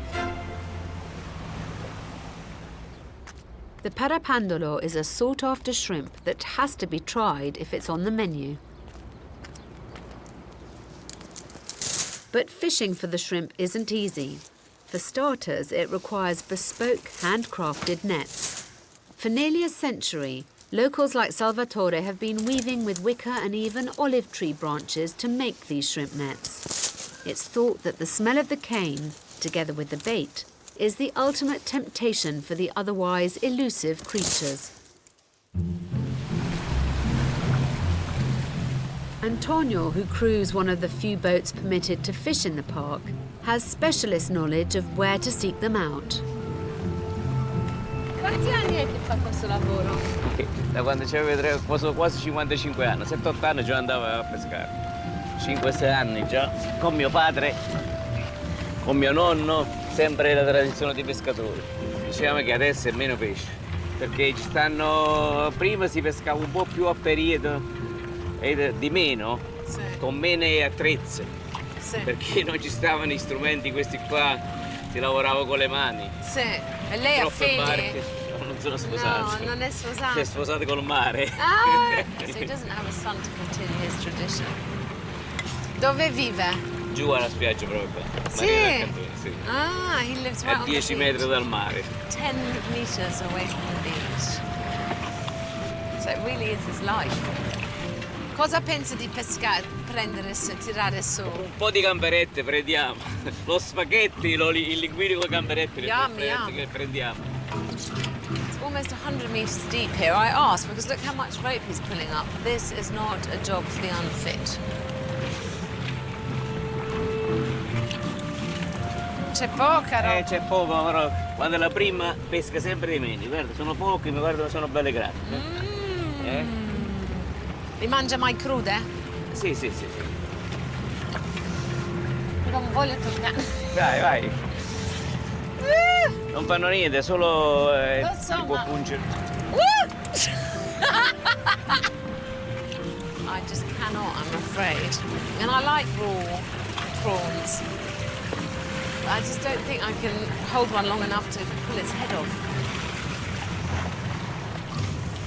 I see. There's a few more there. Nothing to write home about, though. This is a very tough way of making a living.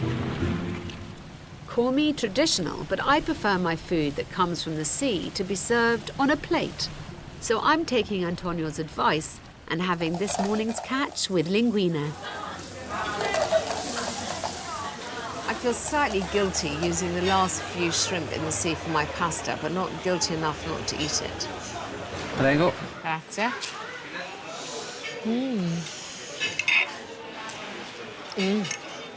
Best way to eat shrimp is with your fingers and to suck any juice that you can out of it. Delicious. It's a dirty job, but someone's got to do it. Seafood doesn't come fresher than this, but it's just one of many tastes of the Campania region's cuisine. I'm about to discover that the real flavour of Italian cooking can be found growing among this rich and fertile land. My time in the Campania region has been as remarkable for the food as for the stunning scenery from which it's produced. I've been on a culinary adventure, from the nostalgia of street food to the finest Michelin-starred fare. But I'm still yet to experience the simple cooking that I remember my grandmothers for. So I believe behind this wall is Mama Agata's cookery school. Celebrities of every size and shape have beaten their way to this door, and I'm there next in line. Buongiorno. Oh, ciao, Alex. Buongiorno. Come stai? Bene. E tu? Please, welcome in. I'll show you my hidden treasure, Alex. For the past 10 years, Chiara Lima has been running this world-renowned cookery school in the tiny cliffside village of Ravello. The family secrets are shared with up to 1,000 students a year. The school was born from the legendary talents of Chiara's mother, Mama Agata, for whom cooking has always been at the heart of family life. While living a simple existence here, her recipes have amazingly gathered a star-studded fan base. How did your mum start cooking? And what kind of style of food does she do? She started, she was only 8 years old. I mean, she is one of 8 brothers and sisters, and she was born in the Second World War. So when the parents left to be in the garden to work, to make food for them to eat, she was cooking already for the family, 8 years old. She learned a lot from her mother and her grandmother. So what we are cooking today is extremely traditional, just passed from generation to generation. At the age of just 13, Chiara's mother went to cook for a rich American woman who lived in the village and had some famous Hollywood connections. My mother cooked for Jacqueline Kennedy in 1962 for Fred Astaire. They were filming Cleopatra in Rome. Liz Taylor and Richard Burton came into the villa and my mother cooked for them. There was Humphrey Bogart that was in Ravello, and after the film she cooked for him, and he loved her lemon cake. We used to call her Baby Agata, and he would go, "Baby Agata, I love your food, but I love your lemon cake." So she was baking 3 times a day because they loved her food. So I thought, well, if they loved her food, maybe we can teach some traditional cooking. And tell me, this is your land, isn't it? Yeah, well, you grow a lot here. We grow everything. We have lemons. All what you see below are lemon grove. Here, the garden, the herbal garden. Over there, all the vegetables, the potatoes. But we also have olive trees, so we make our own extra virgin olive oil. We can 3,000 jars of tomatoes a year. We start 4 o'clock, we finish at midnight for a couple of weeks. My goodness, darling. I bet you don't. So you don't go away on holiday much? We don't have much time. It's quite a privilege to be invited into this kitchen, the heart of this family's home for 250 years. Mama, let me introduce you this beautiful girl, Alex Polizzi. Grazie. She's from England. Okay, Alex, I heard you love the food of your grandma and your, you know, when they used to cook. And the way that we're cooking today is very, very traditional. Fine. It's Mama Agata tomato sauce. Great. It's the sauce that we will always have on the stove for cooking anything. Everything. So it's the base for a million other dishes. Yes. I'm hoping I can tease a few secrets out of this pair. Okay, Alex, of course, extra virgin olive oil. And then we're using cloves of garlic, very simple, and a few leaves of basil. The first thing is that the garlic is not chopped. The reason why we don't chop, because this is a basic tomato sauce. You don't want the flavor of the garlic to be predominant. Okay. And the same, you know, the basil. Never on Yeah, God because forbid. And another very important thing is the oil. You know, very often we read or we hear, heat the oil, drop the garlic, burn the garlic. So what I'm going to do now is to bring the temperature of the extra virgin olive oil gently, gently up. The olive oil alone absorbs the flavor from the garlic and the basil. If you see the oil, you can hear with your ears a sizzling. And when the oil becomes too hot, start to spit. Means, Chiara, stop talking, because otherwise you burn the garlic. Okay, so fine. at this point, I'm going to pour the tomato sauce. Listen to this. It's a nice sound. What happened in the pan, we just had a wedding. We married the extra virgin olive oil, properly infused with the garlic and the basil, together with the tomato sauce. Yeah. Chiara throws in a few ripe cherry tomatoes to intensify the flavour, and then she's done. Now we're going to leave the sauce in peace because it's honeymooning, you know, so they have to merge with each other. It's love. Give them some privacy. Yeah. I must say, the smell of the kitchen is beginning to make my mouth water. Do you want to taste it? Yes. Some of the tomato sauce? Yes. This is the tomato sauce that my mother prepared for you earlier. Don't be stingy. I won't be stingy. Don't be stingy, my dear. Grazie. Voilà, my dear. And then we can put some of the red hell on the top. Nice. Buono. Buono. But this is just a basic. Next is an age-old family recipe. Farmer's spaghetti is derived as a very simple but nutritious meal that the farmers' wives could throw together at a moment's notice. Everything would be picked from the garden. We're going to use cherry tomatoes for this recipe. Then we're using oregano. Beautiful. Green olives without the pits. Black olives with pips. With pips. And not last, we're using capers. I love capers. This was my mom, Jacqueline Kennedy's favorite recipe, and she loved this simple recipe. Very soon you will smell the Chanel of the kitchen. The best smell ever. You've got some good lines, darling. Yeah. Chanel number 5. Yeah.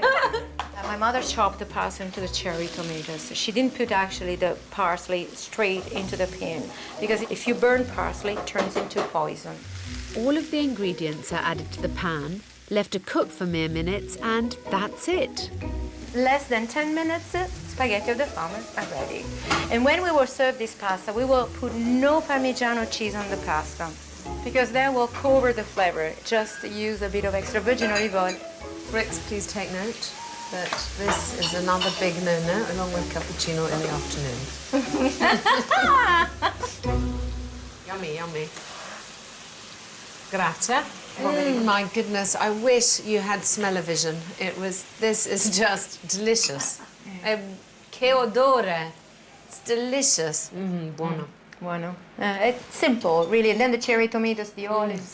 This is really delicious. I just cannot express to you.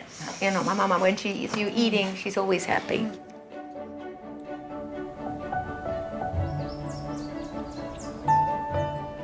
This is like the Italian version of the good life, slightly more aromatic, with better weather, less mud, possibly. I'm standing next to the most amazing bank of rosemary, and I've got all these herbs here. And we were merrily chucking handfuls of the most fresh, delicious tomatoes. I hate being soppy. Really trying quite hard this trip not to be soppy, but it's made me miss my grandmothers so much. I must say I had a tear in my eye, because they both spent their lives in the kitchen, and it's that generation of women for whom there was no other choice. And yet, she still loves it.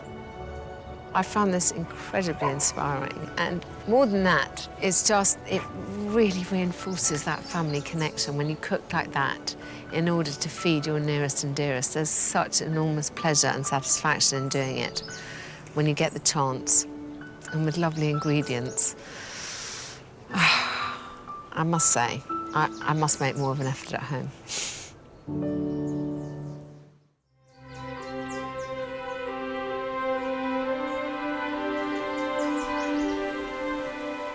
When you travel this far south, there is no shortage of iconic beauty spots. In fact, here you'll discover some of the cleanest sapphire seas and sandy beaches in the country. But I think the whole character of Italy begins to change, and the region of Puglia, found at the heel of the country's boot, has its own very distinctive identity.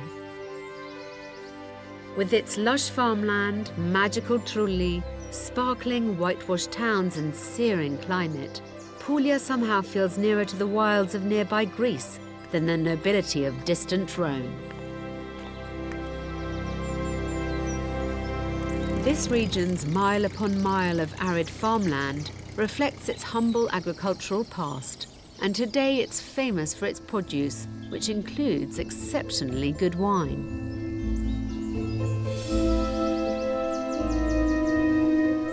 deep in the heart of rural Puglia, you'll find a vineyard with a difference, where the wine is a reminder of the South's most sinister side.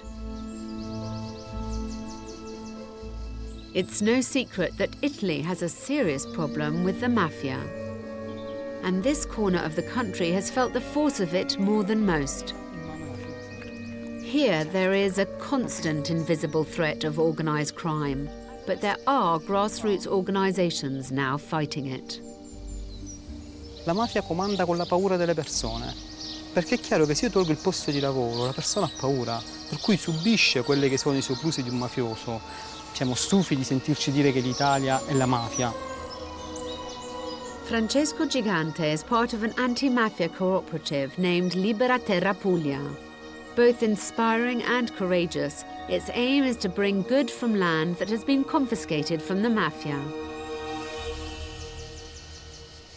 Spiegami a chi apparteneva questo terreno, questa casa? Questo terreno apparteneva ad Antonio Screti, cassiere della Sacra Corona Unita. Sacra Corona Unita è la mafia, è la quarta mafia, la mafia pugliese. Ha saputo prendere, se mi consentite, il meglio e il peggio di tutte le mafie già esistenti. The cooperative organically farms the land here, and they've built up a reputation for award-winning wines, even though there is a terrifying tension over what the mafia might do next. The biggest problem when they started was that no one would work for them because they were scared. Alle spalle di questo muro ci sono i vigneti, gli stessi terreni che ci vengono bruciati. Nel 2008 i vigneti, nel 2012 il grano, la settimana scorsa il grano. Però andiamo sempre avanti, vogliamo ridare dignità a questi terreni, perché la dignità qualcuno gliel'ha tolta. It's a pretty frightening reality to live with, but in a show of support for the anti-mafia movement, people now queue up to work here among the vineyards, like head agronomist Fabio does. Quanto vino fate con questi ettari? Quante bottiglie? Riusciamo a produrre intorno ai 60 ettolitri di vino. 4.000 bottiglie. Cerchiamo anche di essere un'azienda importante nella qualità del prodotto che facciamo. Questo, certo. Noi vogliamo che il nostro prodotto venga apprezzato per la qualità, non per il lato sociale. Sì.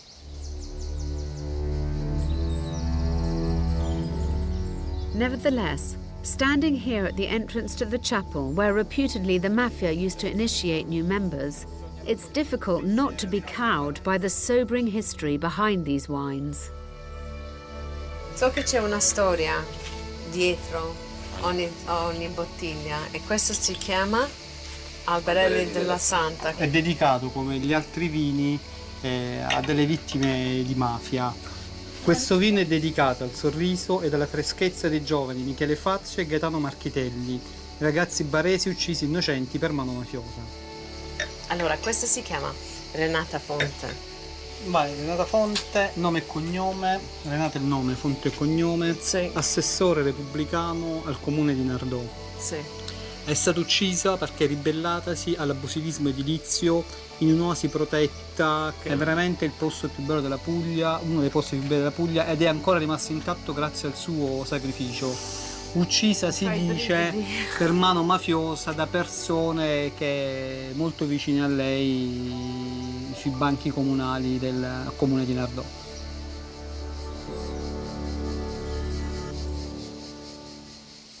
The names they call these wines honor the memories of victims of the mafia, but they do not bang on about it. Of course, they think it's important to present a front against the mafia, but first of all, they want people to buy their products because they're stupendous.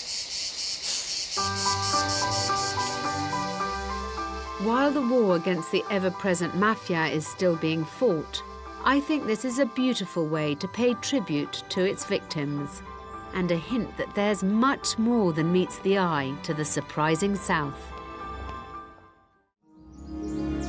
There are parts of the region of Puglia that have a distinctly foreign feel, and to understand why you need to look to its past. The geography of the region made it ripe for invasion, and for centuries every major power of the period colonized Puglia. Each country left a lasting legacy on the landscape, from the Turkish to the Greek.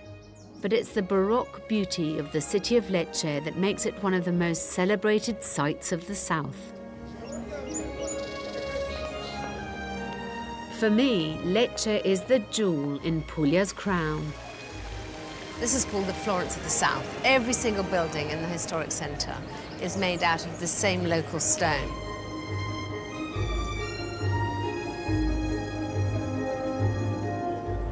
You know, the architecture changes so dramatically between the north and the south.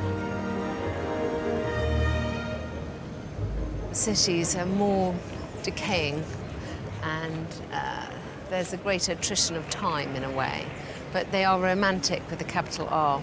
These wonderful Baroque facades that you won't find anywhere else in the world. A city of golden honey hues, Lecce is becoming an increasingly popular part of Italy's tourist trail, as visitors experience its relaxed rhythm and laid-back cafe culture. But for all its grandeur, it's not the only example of pure architectural beauty that can be found in this region. Even the smallest towns can be visually striking, my favourite being the little-known hillside town of Locorotondo. Its labyrinth of lanes have afforded it listed status as one of the most beautiful villages in Italy, and deservedly so. It is perfect. It's like this little jewel. The impression is of very clean beauty. It's the kind of place you dream of living. To come across an unexpected gem like this, which feels more connected to its southern Mediterranean neighbours than to Italy, is all part of the appeal of Puglia. It's like a lot of little towns in Greece, whitewashed to reflect the sun, to keep the heat away. White was also historically used to repel the plague. Don't know how effective it was, but it's certainly pretty. Perched 400 metres up, the stunning vista out across the arid landscape is a reminder of how precious water is here, and a reason for the distinctive pitched roofs of the town. These roofs are called culmezze, and they're very particular to this part of the world. There's very little rain here, and so every single bit of rainwater has to be harvested so that it can be reused. And this design makes sure that it is. An hour or two wandering these peaceful streets allows you to immerse yourself in its culture, one that even now nods to its peasant past. Here, the butcher has always been at the heart of village life, and it's no different today. Inside, you can indulge in the tradition of fornello pronto, a concept that was born out of peasant life. Oh God, my belly. My poor fat belly. For the butcher, there was money to be made from their otherwise less appealing leftovers each day. Bombette di suino, so that is pork. Okay, so it's a bit of the neck that has had the bone taken out of it. It is rolled with cheese in the middle. They would grill the meat for the locals in a wood-fired oven and serve it to them straight away in the shop. The village folk would save on charcoal and wood, with the added bonus of enjoying an evening out with the neighbours.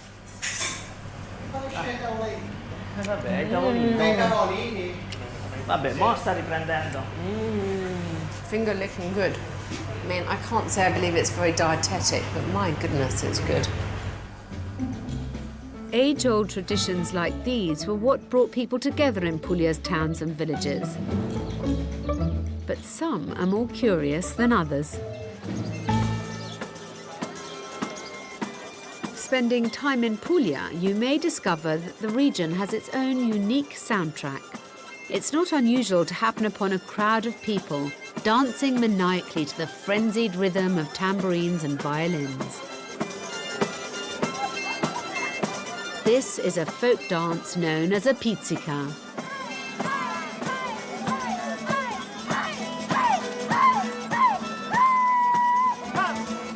Fast, frenetic and hypnotic, the pizzica derives from a centuries-old concoction of faith healing and peasant culture.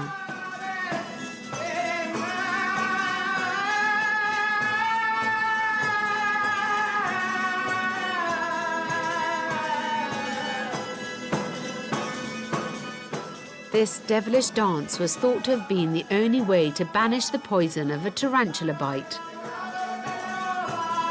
It's almost like an exorcism, a musical catharsis. It can go on for hours.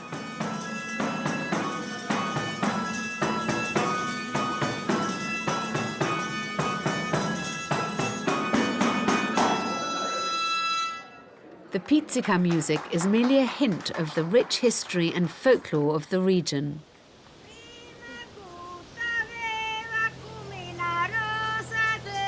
Head the iconic Trulli district around Locorotondo, and it's likely you'll be met by the atmospheric sights and sounds of its people.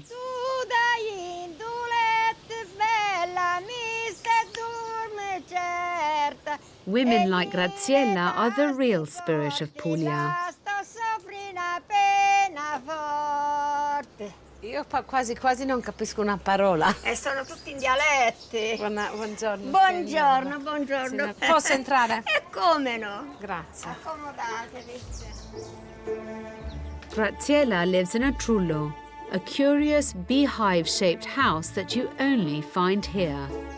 These fairy tale-looking structures have peppered this landscape for the last 5,000 years. Today, most have been converted into shishi B&Bs and holiday homes.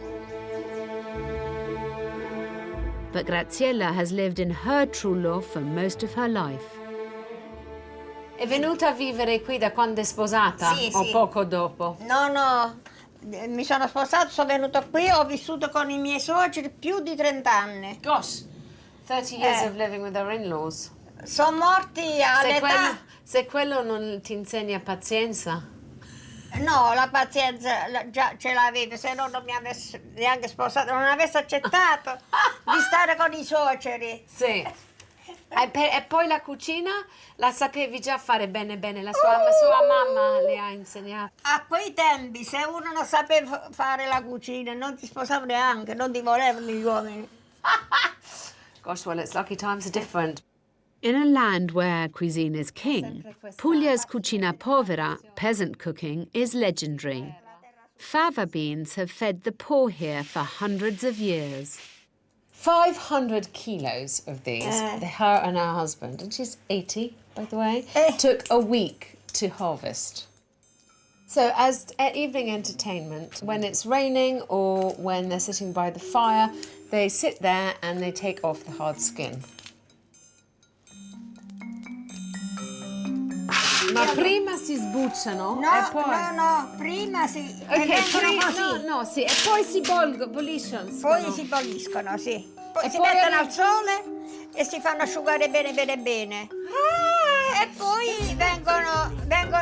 Deve ricordarsi, signora, che io sono una ragazza di città, non capisco tutta questa roba, deve spiegarmi come se fossi idiota. Sì, ma io in dialetto sì, però in italiano è difficile io per non parlo il dialetto, scusami. Siamo due lingue diverse. Poi questi. Sì. Poi da questi si tolgono subito la buccia. Si bolliscono la prima volta. Solo una volta si bolliscono. Qui. Ok, allora aspetta che spiego per quei altri poveri innocenti come me che non capisce il lavoro. These have got to be placed into boiling water for 5 minutes, the time to say a Catholic credo. And then they are spread out in the sun on the fields to become completely dry, to then have this work done to them, at which point they will be ready to be cooked. So next time you have a bean salad, think of that. Se al mio ritorno ti trova maritata, mi spunterò la spada e la testa ti taglierò. Carina questa. A staple dish here is the classic fava bean puree. She is mashing up the fava beans with a bit of potato, boiled potato as well, and some olive oil, and that is it.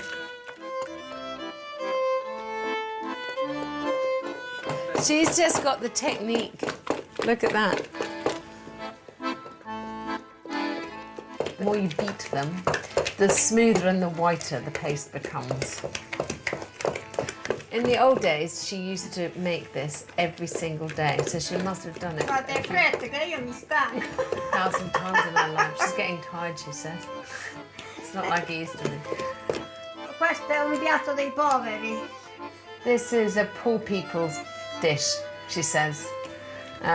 This is a dish that you can always eat. This part of my adventure has been unexpected, but the further I head into this remote part of Italy, the more rugged, rustic and surreal it becomes.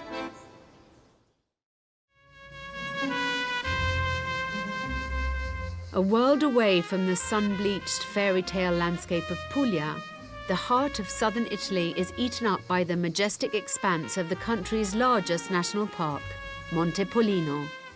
Here, the sublime scenery is a complete surprise to me. The vast landscape stretches across the regions of Calabria and Basilicata. Its imposing peaks, wooded glens and rushing streams retain an ancient rugged charm still yet to be tainted by mass tourism. It is an undiscovered treasure for many Italians too. The park is peppered with several sleepy villages and small towns, many of them with an intriguing history. This one, the peaceful town of Civita, hints at why this part of the country has a distinctly foreign feel. Pepe is a guide to the local area. Good morning. Good morning, how are you? Benvenuta nel Parco Nazionale del Pollino. Grazie. Questo è un paese particolare, è Sì. un paese non italiano, è italo-albanese. Sì. The Albanians crossed the Adriatic Sea 500 years ago, fleeing the Ottoman Empire. They settled in villages throughout Pollino, bringing their culture with them.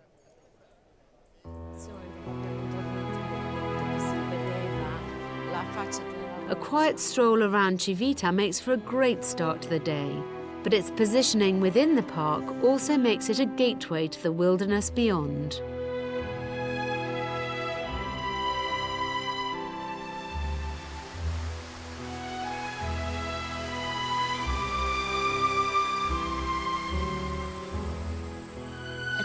Estende molto il parco? Scusami con gli Il occhiali. parco sono 200.000 ettari e 200,000 tra hectares. Basilicata e Calabria, sì.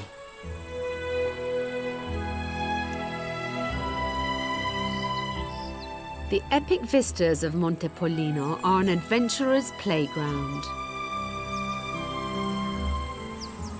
Apparently there's extreme mountain biking here. There's canyoning, there's rafting, and there's free climbing. Or, for the more sedentary amongst us, there is merely marvelling at the view. But if that wasn't appealing enough, you can also discover an abundance of wildlife here, from golden eagles to a few shy wolves and a band of feral mountain goats.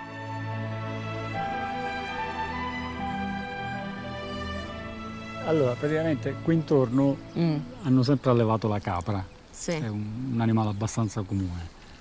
I pastori portano a pascolare questi animali, poteva capitare ogni tanto che qualche animale si perdeva. Quando scappa su questi posti qua non è facile recuperare una capra. Credo che siano ormai circa 50 esemplari che girano, camminano ovunque, anche lì sopra. Ah, c'è una lì, vedo. Ce n'è una nera e una poi bianca. ce n'è una bianca, ma sono due bianche con una piccola, una Ma capretta. Ma che cavolo fanno lì? Perché lì non ci sono predatori, non ci va il lupo, non ci arriva l'uomo. I've got no idea how they get up there, or more importantly, how you'd get down. It's a pretty inhospitable place to live.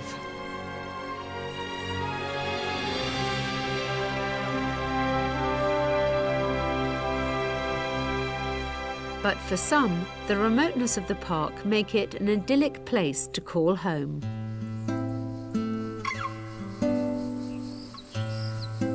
And for carpenter Quirino, the abundance of wood all around offers a perfect, if unexpected, way to make a living. Salve, sono Alex Polizzi. Ciao. Ciao. Lei vive qui da quando, su Monte Pollino, dico? Sono nato qui 50 anni fa, vivo in questo paese, vivo in questo posto perché sono molto legato alla montagna, alla natura che mi circonda. From the peace of his workshop in the wilderness, using locally sourced wood, Quirino, a musician himself, handcrafts what looks like a complicated cousin of the Scottish bagpipes.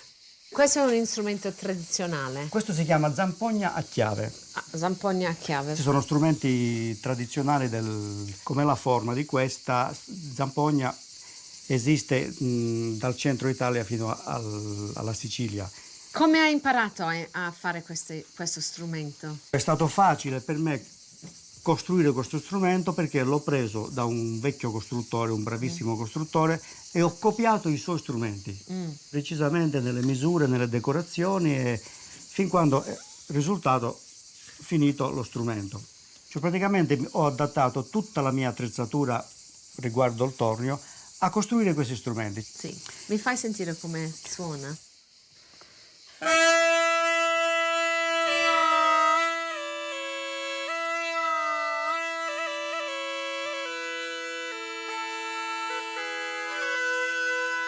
I really wasn't expecting to find this here.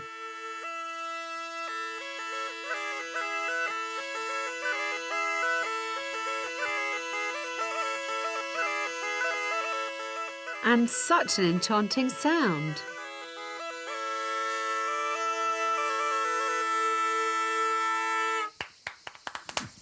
E cos'è che ti piace di questo suono? Cos'è che ti piace per suonare questo strumento? Ma già dal ritmo che ho fatto significa che è una suonata per una danza. Yes, it's party music. You can tell from the kind of beat that it's music people to dance to, particularly couples. And I must say, I was tapping away with my foot. To me, Italy is like a rich tapestry, each region another colourful patch on the quilt. Basilicata is no exception. It's one of the least populated, least visited and least understood regions in the country. One of the smallest too. But hidden in this remote, arid landscape is one of the most intriguing places I've ever been to.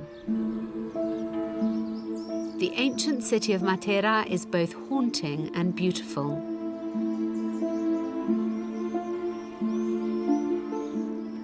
I came here on my honeymoon, and I've longed to uncover more of its enchanting secrets ever since. I love Matera.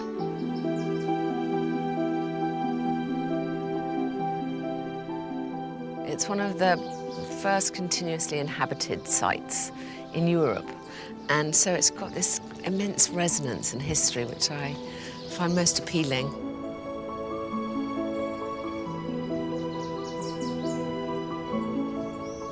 It's a very timeless landscape, and it's unusual that you have so little modern that intrudes into your consciousness. I mean, this is one of the glories of Italy, and if you haven't seen it, you really should come. Walking through its atmospheric streets, it's easy to feel like you've stepped back in time. It's almost biblical. Today, it's hard to imagine that not so long ago, Matera was known as the shame of Italy. In the 1950s, families were crammed into its cave houses, living along livestock with no running water or sanitation in abject poverty. The squalor and malaria-ridden conditions became a national scandal. The entire population of 20,000 people were forcefully relocated to new housing projects, leaving it an empty shell, a ghost town. Ciao. Francesco has some astonishing memories of Matera. Francesco, what's your connection to this place? It's a very strong connection. All my family was born here. I was born here as well. and ancestors going back to time, century after century, of my family was from here. And so I have a very strong relation to Matera. This area was completely abandoned where I was born, up to when I was 20 years old. And so I used to come here because everything was deserted. It was a big ghost town. And for a kid, for a teenager, it was like a big playground. So I was feeling like a little Indiana Jones with all friends of mine, as everything was for us to know and to explore and to discover. There was nobody around, just us. This is the part of the historic city. This is the newer bit, though, isn't it? This is the newest part of the old town, yes. So risale a, when does it, I mean, when was it? It dates back to the 1400. 1400. So 600 years ago, roughly. Gosh, so that's the new bit. And the old bit? They are the caves, and they are thousands of years old. Yeah. And all the caves that are hidden beyond the buildings, they date back 10,000 years ago, 6,000 years ago. So in every house, people sleep in the same place of their ancestor of 10,000 years ago, which is quite amazing. Until recently, the caves remained damp, derelict and abandoned. But now Matera has emerged from the dark shadows of its recent past. In the 90s, UNESCO declared it a World Heritage Site, and since then there has been a complete renaissance in the fortunes of this national treasure. This was my grandparents' home, where my mother was born as well. Now it's a hotel room. Gosh, would this have been for one family? Yes, that's correct. And there were just 3 people, my grandparents and my mother. Was it in a terrible state when you got your hands on it again? Yes, it was in a very terrible state. I still have the pictures. Everything was black on the ceiling. There was rubbish around the place. It's like, you felt like you're in Pompeii. That's that alcove. Yes. And this is the ceiling. Is the ceiling with, now it's painted. There was a big fire here. That's why everything is black in the picture. There was a big fire during the abandoned time. This was taken in 1952. Oh my gosh. And you can see all the clothes hanging, people and old women chatting, the little cart. The wheelbarrows. Yes, and this is just 20 years later. Darling, everything is abandoned. Unbelievable. Yes, it was like this till the 90s. It's astonishing. It's a wonderful comparison. Now, one of these ladies was my grandmother. And they had to leave.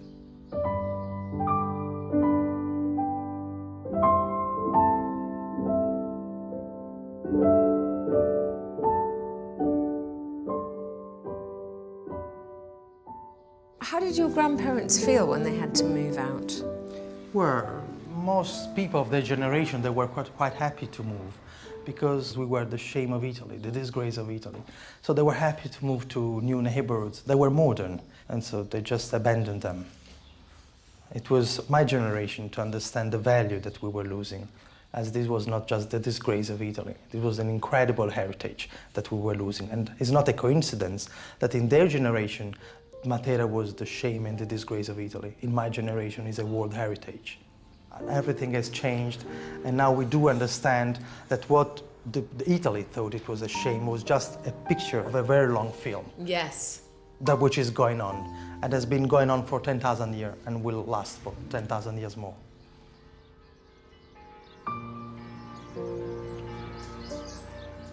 Matera may be Europe's most dramatic story of rebirth.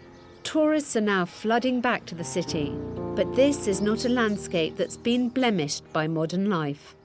Luxury hotels are concealed within its honeycomb of caves. I'm told that nothing can quite prepare you for a visit to Le Grotto della Civita, a luxury hotel with a difference. So tell me a bit how long this hotel has been here and the idea behind it. The idea is to preserve the history, the cultural tradition of the places and the people from this place. This case were abandoned in the 50s, and now it's possible to come back and live this atmosphere, this ancient feeling of the past. It took 10 years to restore these ancient caves into 18 boutique bedrooms. Wow, this is lovely. Very beautiful.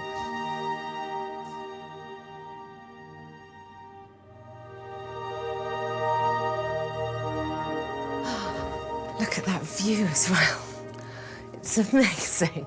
I mean, it's very rarely that I'm blown away by somewhere, but this is completely blown me away.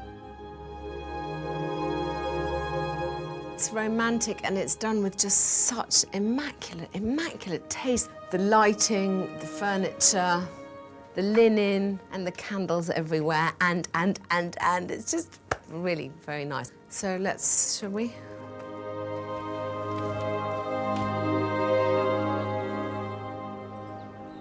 And these caves were just houses Yes. for peasants and for poor people. They used to live with animals, with donkeys, and now it's completely different. Of course. We tried to restore these caves in the most authentic way possible. It's lovely to see something that has been restored so lovingly and so carefully, and that is kind of quite true still to certain elements of how things used to be.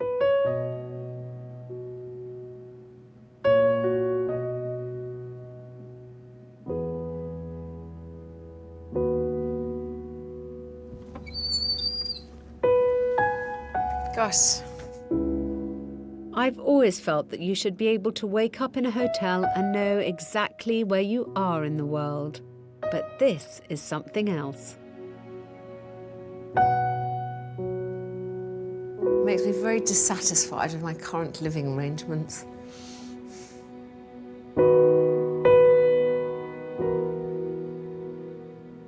It really is amazing.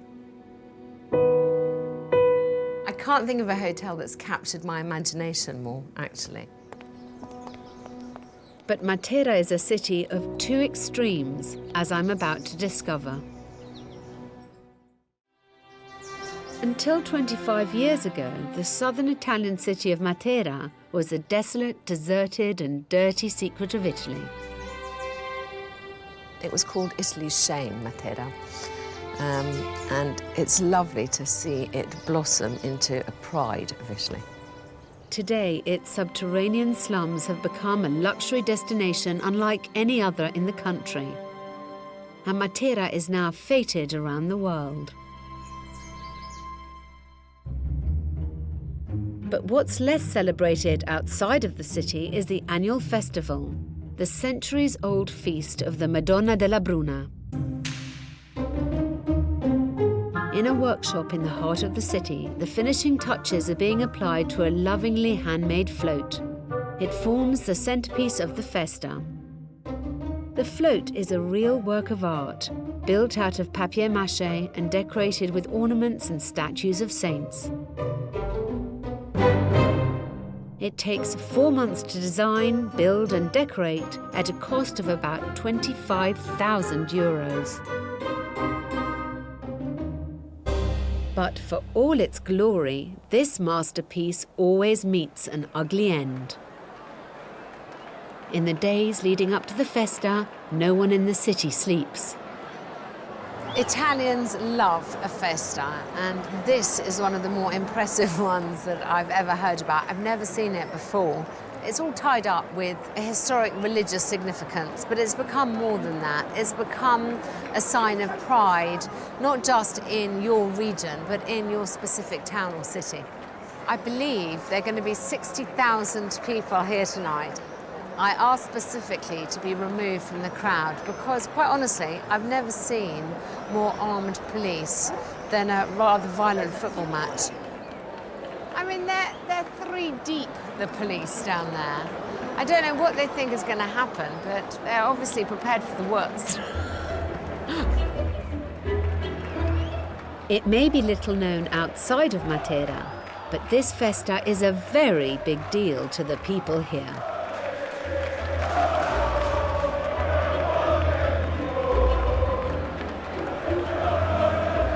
Do you think it would be wrong to do a selfie?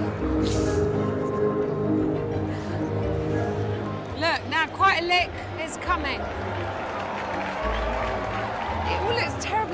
way. The float makes a ritual journey through central Matera, teasing and dividing the crowds as it passes the twinkling decorations, before returning to the square to meet its ultimate fate. The tension is definitely building. What can I say? They are putting their helmets on. I think that is a sign that they expect something to happen quite soon. Oh my God! All the guys are trying to get already preparing to get over the barricade. Oh my God, it's so exciting.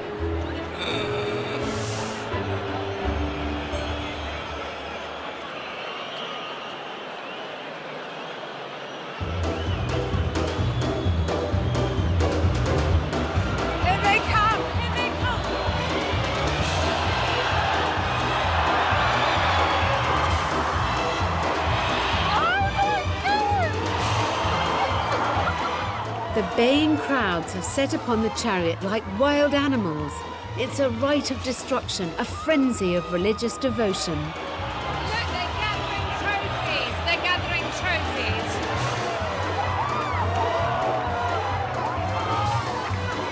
Taking home any piece of the float is thought to bring good luck, and the competition is ferocious.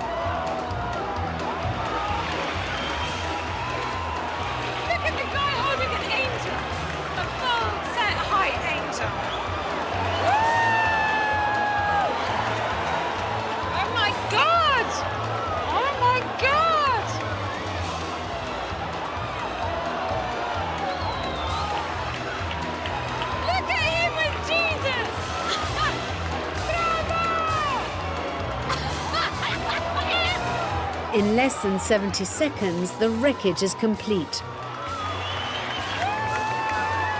The float is nothing more than a carcass, a skeleton of its former self. 4 months of this artist's work of creating this float, gone in seconds.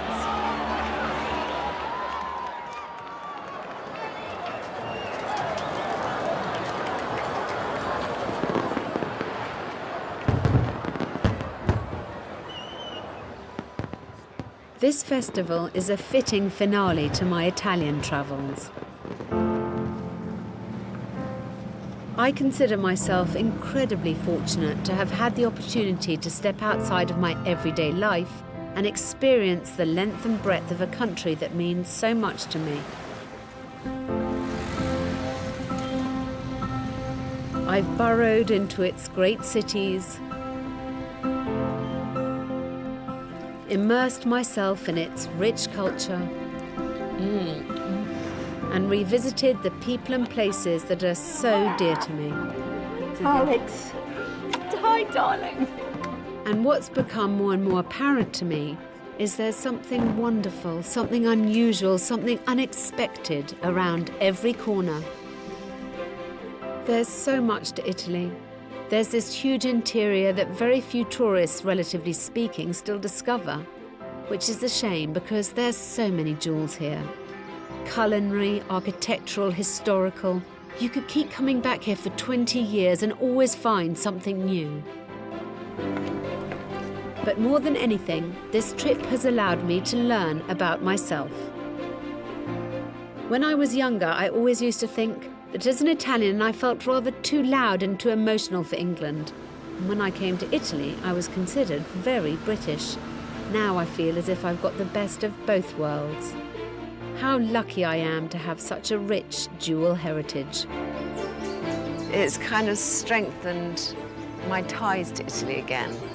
It's reminded me of why I feel Italian and what I love about it so much here. It's very hard not to love Italy.